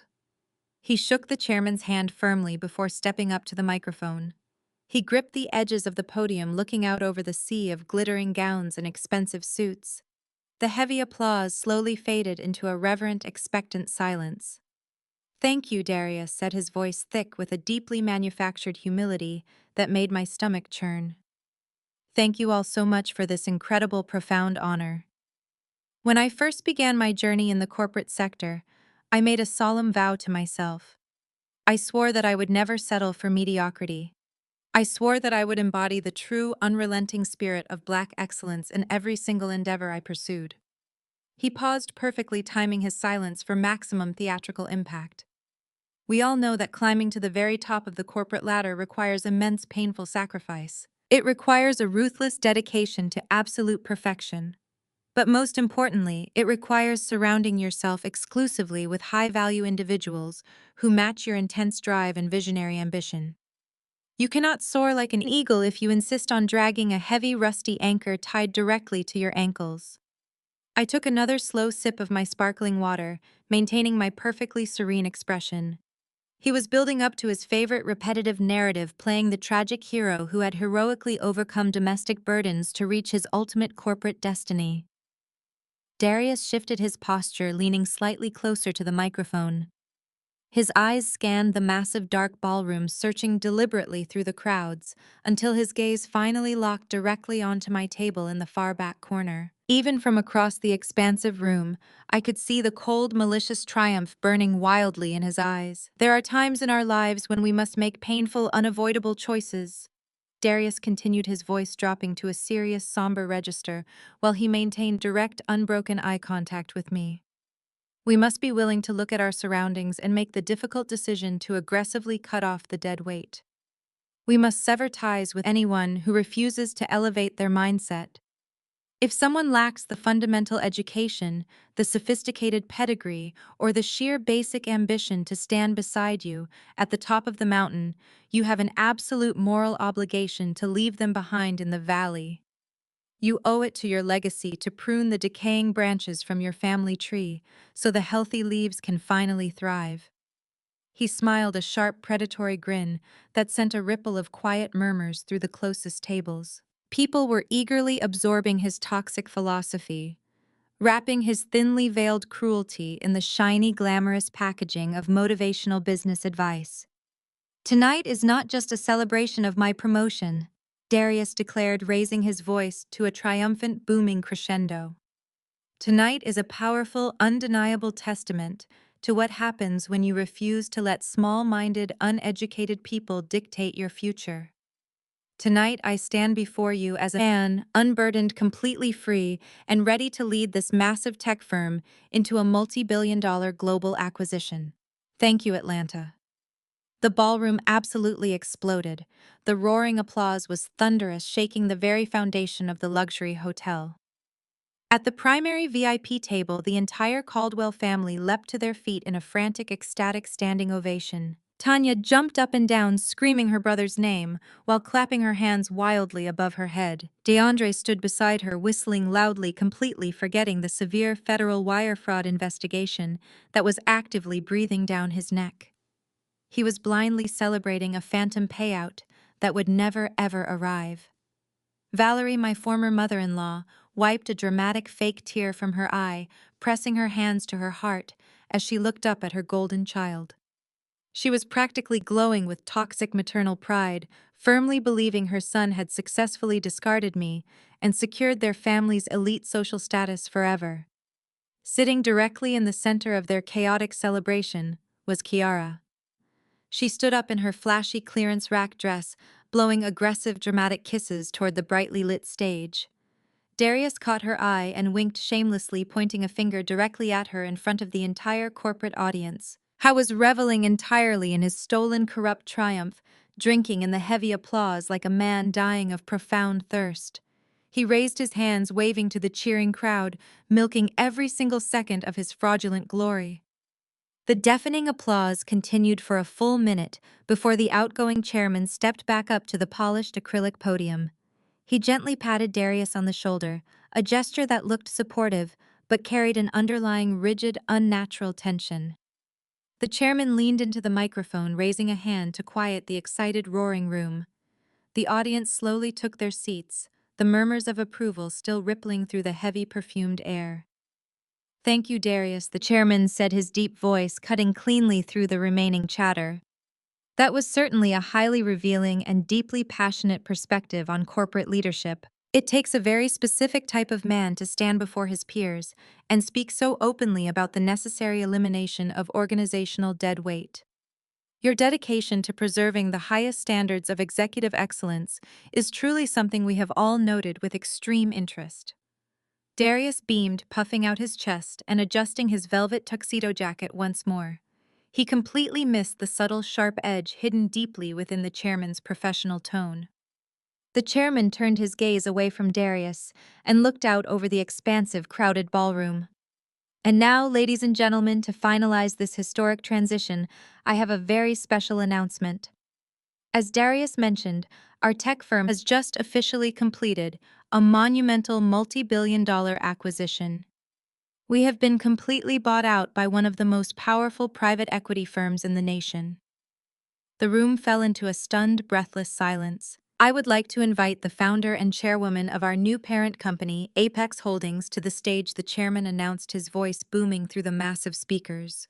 "She has flown in quietly to make her very first executive decision tonight." Darius's confident smile instantly froze, permanently locking onto his face like a rigid plastic mask. The wealthy crowd began whispering frantically, eagerly scanning the front rows to catch a glimpse of the mysterious billionaire who had just purchased the entire city's most prominent technology empire. Tanya and Kiara craned their necks, looking around the VIP section with wide, excited eyes, completely oblivious to the absolute catastrophic doom hovering directly above their heads. The spotlight operator rapidly adjusted his heavy equipment, preparing to illuminate the most powerful individual in the entire building. Darius swallowed hard, nervously adjusting his collar, as a sudden, inexplicable sense of profound dread washed over him. The glittering facade of his stolen empire was about to shatter into a million jagged pieces. The heavy incoming steel guillotine was fully loaded, perfectly sharpened, and completely ready to aggressively drop directly down onto his absolutely terrified, completely unprotected, arrogant neck right now. The massive ballroom remained suspended in a suffocating, breathless silence. The outgoing chairman stepped back from the acrylic podium, allowing the sheer magnitude of his announcement to settle heavily over the elite crowd. High above the crystal chandeliers, the primary spotlight operator executed a rapid mechanical pivot. The blinding beam of pure white light violently shifted away from the glorious center stage. It swept aggressively across the darkened room, completely bypassing the prominent front row VIP tables. It completely ignored Tanya, who was still standing with a frozen celebratory smile.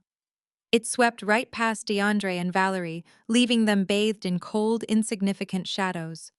It bypassed Kiara entirely. The piercing beam raced over the heads of the whispering corporate elite, illuminating the center aisle before coming to a hard, abrupt stop at the absolute farthest edge of the expansive ballroom. The blinding circle of light illuminated the miserable, cramped table shoved aggressively against the back wall. Table 99, the table directly next to the swinging kitchen doors. The table where I sat in my breathtaking emerald green silk couture gown. A collective sharp gasp erupted simultaneously from 1,000 wealthy attendees. Heads whipped around so violently neckties shifted and expensive jewelry clattered. The sea of prominent faces stared in absolute bewilderment at the marginalized woman sitting alone in the shadows. I did not rush. I did not flinch under the intense, blinding glare of the spotlight. I calmly picked up my solid matte black titanium Centurion card from the bare table, sliding it smoothly into my designer clutch. I placed my crystal water goblet down with a soft, definitive clink. Then, moving with the terrifying fluid grace of an apex predator, I slowly stood up. The sheer magnitude of the collective shock paralyzed the entire room. At the primary VIP table, the Caldwell family looked as though they had been simultaneously struck by lightning. Tanya dropped her expensive purse, clutching her chest as her jaw practically unhinged. Her eyes darted wildly between the illuminated stage and my illuminated figure, desperately trying to process a reality that fundamentally shattered her entire materialistic worldview. DeAndre stopped breathing, his arrogant posture crumbling instantly as the terrifying realization of his frozen bank accounts suddenly took on a horrifying new context.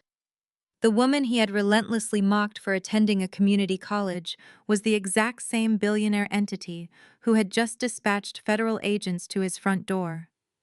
Valerie gripped the edge of her table, her knuckles turning completely white, her toxic maternal pride vaporizing into pure, unadulterated terror. Kiara stood completely paralyzed, her flashy clearance rack red dress suddenly looking incredibly cheap and ridiculous under the harsh ambient lighting.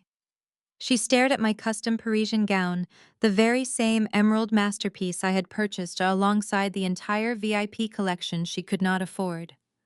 The brutal, humiliating mathematics of her declined platinum credit card finally clicked into place. I stepped away from table 99. The crowd in front of me instinctively parted like the Red Sea. Powerful executives, prominent investors, and ruthless socialites physically stepped backward, creating a wide, unobstructed path straight down the center aisle. The profound, deafening silence of the grand ballroom amplified the only sound left in the world. The sharp, rhythmic click of my designer heels striking the polished marble floor. Click, click, click. Each step was a calculated rhythmic strike of a heavy executioner's drum. I glided down the aisle, projecting an aura of absolute supreme dominance. I did not look at the elite guests whispering frantically behind their hands. I kept my gaze locked entirely on the terrified man standing frozen on the main stage. Darius looked like a man watching his own fatal car crash unfold in extreme slow motion. His broad shoulders collapsed inward. The smug, triumphant swagger that had defined his entire public existence melted away, leaving behind a small, pathetic, terrified fraud. He took a shaky, trembling step backward as I approached the foot of the stage. His hands shook violently. The heavy crystal champagne flute he had been clutching slipped from his numb fingers. It hit the stage floor, shattering into 100 glittering pieces, the loud crash echoing violently through the silent room. Zuri, he stammered, his voice a weak, highly pitched rasp, completely devoid of its usual booming arrogance. What is this? What are you doing? I ignored his pathetic, frantic questions. I ascended the carpeted stairs with smooth, deliberate elegance, my emerald silk gown trailing beautifully behind me. The outgoing chairman of the board offered me a deep, respectful bow, stepping aside to grant me total access to the polished podium. I stepped up to the microphone, standing directly under the brilliant white spotlight. I was no longer the discarded, obedient wife hiding in the shadows of a Buckhead mansion. I was the absolute ruler of his entire professional universe. Darius backed away until his shoulders hit the heavy velvet curtain behind the stage. He was hyperventilating, his eyes wide with a manic, desperate panic. The arrogant tech executive who had just delivered a pompous speech about cutting dead weight was currently begging for his professional life with his terrified eyes. He realized with a sudden, crushing clarity that every single cruel insult he had hurled at me over the past 8 years was built on a foundation of absolute, profound ignorance. The woman he had constantly ridiculed for her humble beginnings, the woman he had aggressively isolated and publicly humiliated, was the exact same visionary financial architect who had systematically dismantled his entire life in less than a week. The irony was so dense it was practically suffocating him right there on the stage. He had spent his entire career desperately trying to gain access to the secretive, ultra-wealthy networks of the Atlanta business elite, completely unaware that he had been sleeping next to the most powerful gatekeeper in the city. The board members sitting at the front tables watched this unprecedented interaction with growing horror and intense fascination. They had eagerly sold their company to a faceless corporate entity, hoping to secure their own lucrative futures. Now they were witnessing the brutal reality of their transaction unfolding live. They had unwittingly handed over the keys to their kingdom to a woman who possessed a highly personal, incredibly lethal vendetta against their star executive. The lead attorney for the tech firm, who had confidently assured Darius of his vesting equity options just yesterday, was now actively hiding his face behind a heavy crystal water pitcher, attempting to visually shrink into absolute obscurity. He knew the impending legal fallout was going to be an apocalyptic bloodbath of unprecedented proportions. He looked down at the VIP table, silently pleading for his family to intervene. But they were equally paralyzed, trapped in their own individual nightmares of impending financial ruin. I looked out over the massive crowd, holding the silent, rapt attention of every single influential leader in Atlanta. Then I slowly turned my head and locked my eyes directly onto my soon-to-be ex-husband. He was sweating profusely, ruining his expensive velvet tuxedo jacket. His chest heaved as he struggled to draw oxygen into his collapsing lungs. He finally understood the devastating severity of the trap I had meticulously built around him. There was no escape. There was no manipulation tactic left to deploy. He was completely out of options and rapidly running out of any borrowed time to steal. I reached out and firmly grasped the edges of the polished acrylic podium. My voice routed through the massive overhead speakers, rang with cold, terrifyingly calm authority across the entire room. Thank you, Darius, for that incredibly inspiring and deeply passionate speech about the absolute necessity of cutting off dead weight. I declared my words, slicing through the heavy tension of the ballroom like a freshly sharpened scalpel. Your profound insights regarding the removal of toxic, decaying branches from an organization were truly enlightening to hear tonight. Darius let out a strangled, pathetic whimper, shaking his head back and forth in a frantic motion of desperate denial. "Please, Zuri," he mouthed silently, his lips trembling violently. "Please do not do this." I offered him a slow, terrifying smile, devoid of any mercy or hesitation. As the sole owner and founder of Apex Holdings, I continued, my voice rising to a commanding, definitive crescendo that demanded absolute submission from the entire room. "I have officially acquired this entire technology firm in a completely hostile takeover. Every single corporate asset, every operational budget, and every executive contract now belongs exclusively to me. You do not own a single share of equity. You do not have a golden parachute waiting to catch you. You are entirely stripped of your title, your authority, and your access to any corporate funds. You will walk out of this building with nothing but the clothes you wear. Therefore, my very first executive decision tonight is your immediate and permanent termination, effective this exact second." The massive digital projector screens looming above the grand stage had been displaying the sleek golden logo of Darius's tech firm all evening. Suddenly, the elegant corporate branding vanished. The enormous screens went completely black for 3 agonizing seconds before snapping back to life with a blinding, terrifyingly stark white light. I did not need to raise my voice or scream to command the room. The undisputed truth was now broadcasting in 50-foot high-definition letters directly behind the man who had just proudly declared himself a visionary leader. I raised my hand and snapped my fingers once. It was the absolute definitive signal to David, my chief financial officer, who was securely monitoring the live feed from my downtown penthouse. The first document that flashed onto the massive screens was a heavily redacted, highly classified internal bank ledger. But the numbers and the routing details were entirely unredacted. The entire ballroom, filled with the sharpest financial minds in Atlanta, instantly recognized the damning format of a corporate wire transfer. There, magnified for the entire elite social circle to see, was a direct, irrefutable transfer of $75,000 explicitly pulled from the tech firm's Emergency Operational Contingency Fund. The destination account was highlighted in bright glowing yellow. The name attached to the receiving account was Kiara Hayes. A collective horrified gasp echoed violently through the glittering ballroom.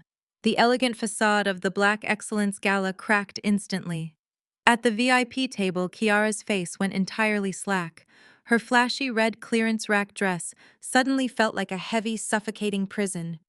She instinctively took a step backward, away from Valerie and Tanya, as the crushing weight of public exposure slammed into her. She had thought she was securing a wealthy, untouchable sugar daddy. Instead, she was now the documented recipient of stolen corporate funds. The elite crowd began murmuring frantically, pointing aggressively at the massive screens, and then directly at Darius, who was visibly shaking on the stage. "That transfer," I stated, my voice echoing coldly through the crystal-clear audio system, "was executed 3 weeks ago. My husband used stolen corporate funds to pay the advanced lease on a luxury high-rise apartment for a woman who is not his wife." I paused, letting the brutal, humiliating truth settle deeply into the bones of every single person in the room. But that is merely a rounding error compared to his true ambition. I snapped my fingers a second time. The projector screens seamlessly transitioned to a new, infinitely more devastating document. It was a complex, multi-layered cryptocurrency logistics contract. The signature at the absolute bottom of the page proudly affirming the receipt of a staggering $500,000 belonged to DeAndre. The room erupted into absolute, unrestrained chaos. At the VIP table, Tanya let out a piercing, hysterical scream of pure humiliation. The flawless, arrogant illusion of her wealthy, successful marriage was completely disintegrated in a matter of seconds. She spun around to face DeAndre, her eyes wide with a manic, desperate fury. "You said that money came from private investors," she shrieked, slapping his chest wildly. "You told me we were rich." DeAndre did not answer her. The self-proclaimed visionary entrepreneur was currently hyperventilating, his eyes darting frantically around the chaotic ballroom. He fully realized that the heavily armed federal agents who had raided his house that morning were not just acting on a random tip. They had the exact documents currently being broadcast to hundreds of angry, influential executives. He grabbed his expensive tuxedo jacket, violently shoving past Tanya in a desperate, cowardly attempt to flee. He sprinted toward the heavy, brass-handled side exit doors near the catering kitchens, completely abandoning his wife and his dignity. Before DeAndre could even reach the brass handles, the doors violently swung open from the outside. Four massive, heavily muscled private security contractors wearing sharp black suits and earpieces stepped aggressively into the doorway, forming an impenetrable human wall. They crossed their arms, staring down at DeAndre with terrifying blank expressions. DeAndre stumbled backward, nearly tripping over a fallen chair, completely trapped in the massive, glittering cage of his own making. Valerie Darius's mother collapsed heavily into her plush velvet chair, violently covering her face with her hands. The proud, toxic matriarch, who had spent the last week actively participating in my public character assassination, was now attempting to physically hide from the overwhelming, suffocating shame. She had aggressively championed her son's fake excellence, and now she was forced to sit in the front row and watch his entire life burn to absolute ash. On the stage, Darius was losing his mind. The sheer magnitude of the public exposure broke his fragile narcissistic reality. He lunged toward the polished acrylic podium, aggressively gripping the edges, as if he could physically wrestle control of the narrative back from me. "She is lying," Darius screamed, his voice cracking violently, echoing terribly through the massive speakers. "This is a setup. My wife is a liar and a thief. She fabricated these documents because she is jealous. She is trying to destroy a successful black man." He pointed a shaking, desperate finger directly at me. The veins in his neck were bulging aggressively against his tight collar. "Do not listen to her," he roared to the horrified crowd. "She is toxic. She is a bitter, uneducated woman trying to steal my company." I stood perfectly still under the bright white spotlight, my expression an absolute unbothered mask of serene authority. I did not need to shout to defend myself. I did not need to scream over his pathetic, frantic lies. I simply waited. I knew exactly what was scheduled to happen next. The heavy, ornate double doors at the absolute main entrance of the grand ballroom suddenly burst open with terrifying, authoritative force. The loud, chaotic murmuring of the elite crowd instantly died down, replaced by a tense, frightened silence. Marching briskly down the center aisle, moving with aggressive, undeniable purpose, were 6 agents of the Federal Bureau of Investigation. They wore dark windbreakers with the bright yellow letters FBI emblazoned boldly across the back.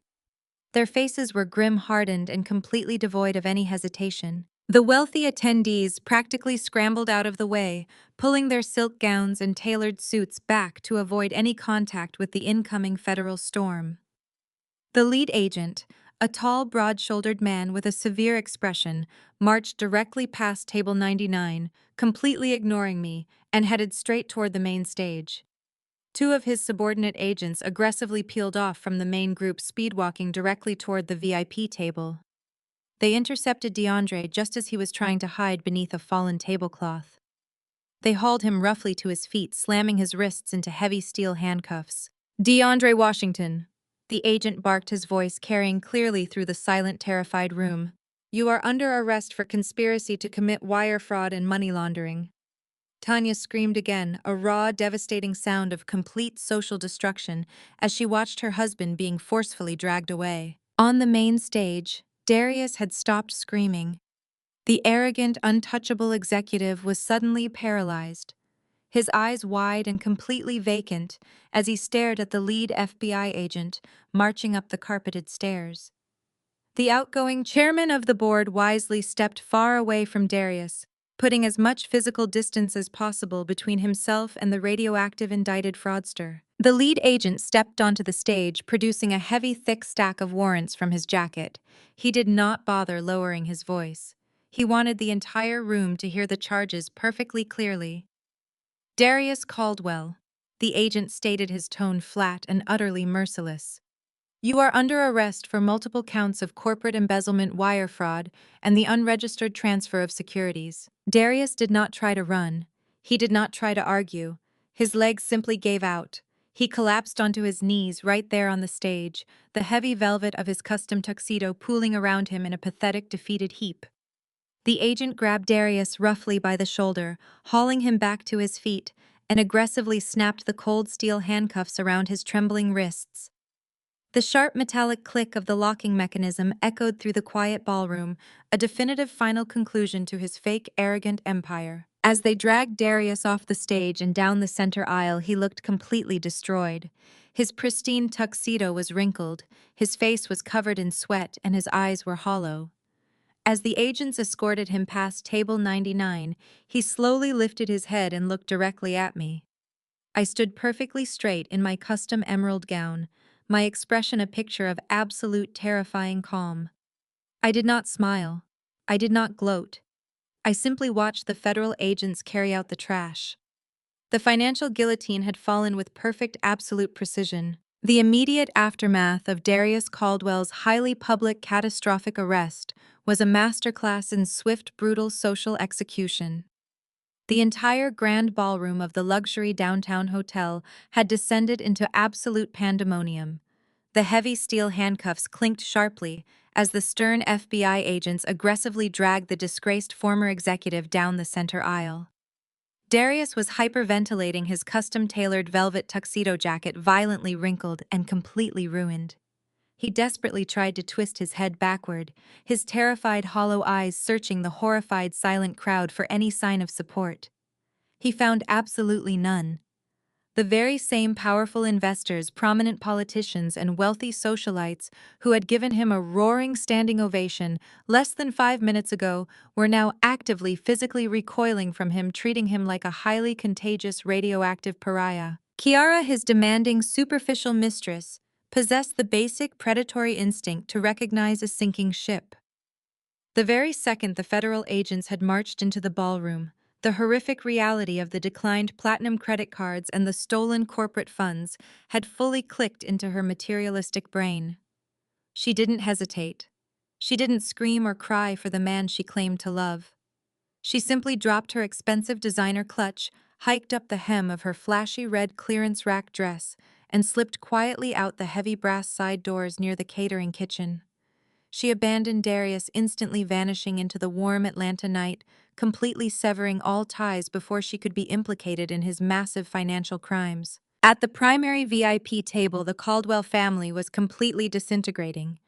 Tanya, who had spent the entire evening loudly mocking my supposed poverty, was now sobbing uncontrollably, her face buried in her hands. She watched in absolute horror as her scam artist husband, DeAndre, was forcefully escorted out of the building alongside her brother. The devastating reality of the federal wire fraud charges meant her luxurious fake lifestyle was permanently over. Valerie, the toxic matriarch, who had proudly enabled her son's arrogance for decades, remained collapsed in her plush velvet chair. She refused to look up. She refused to meet the harsh, judgmental glares of the elite society she had so desperately tried to impress.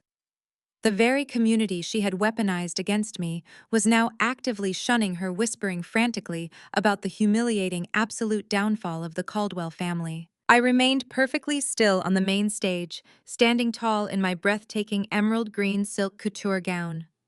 I watched the heavy wooden double doors at the back of the ballroom swing shut, cutting off the frantic, desperate shouting of my soon-to-be ex-husband. The financial guillotine had fallen, and the execution was absolutely flawless.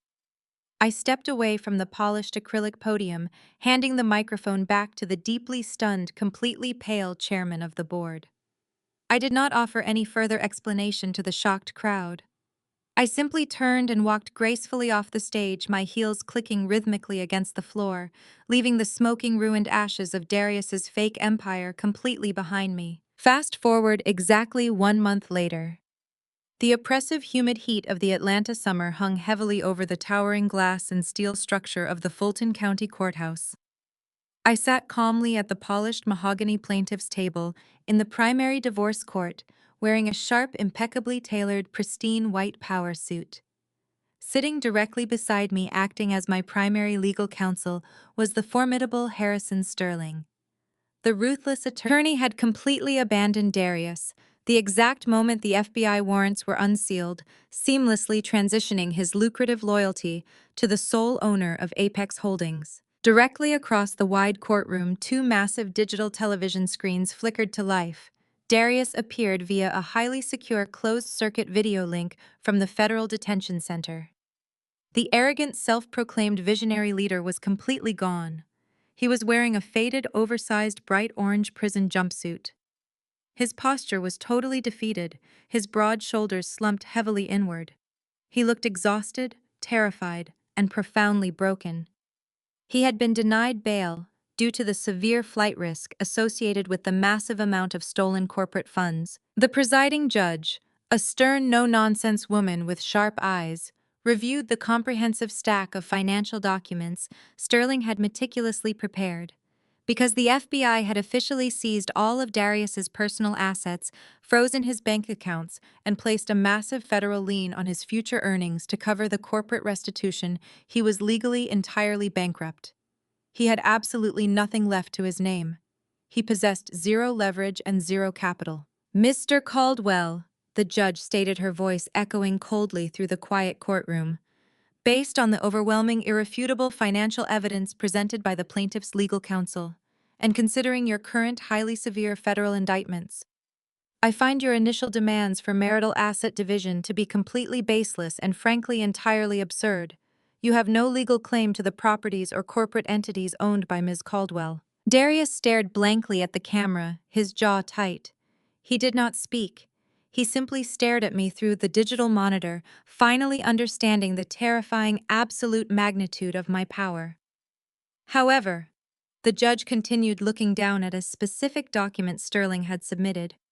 "I see here that the plaintiff, Ms. Caldwell, has generously agreed to honor the exact specific alimony arrangement that you initially proposed to her prior to your termination." Darius's head snapped up. A tiny, pathetic flicker of confused hope sparked in his hollow eyes. He remembered the insulting, demeaning contract he had tried to force me to sign in Sterling's office. "The court officially grants the divorce," the judge declared, striking her heavy wooden gavel, "and the court approves the alimony agreement. Ms. Caldwell will pay you exactly $2,000 a month. However, per federal mandate regarding your ongoing wire fraud case, 100% of that monthly alimony will be immediately automatically garnished by the federal government and redirected directly back to Apex Holdings to cover the massive corporate restitution you currently owe your former employer." The tiny flicker of hope in Darius's eyes instantly died, replaced by pure, unadulterated devastation. I was legally paying him the exact insulting amount he had offered me, but he would never see a single solitary cent of it. The money would simply cycle directly from my personal accounts straight back into my corporate firm. It was the ultimate, brilliant, perfectly legal financial humiliation. I stood up from the mahogany table, adjusting the crisp lapels of my pristine white suit. I did not look back at the digital screen. I walked confidently out of the heavy courtroom doors, stepping out into the blinding, brilliant Atlanta sunlight. The weather was absolutely beautiful.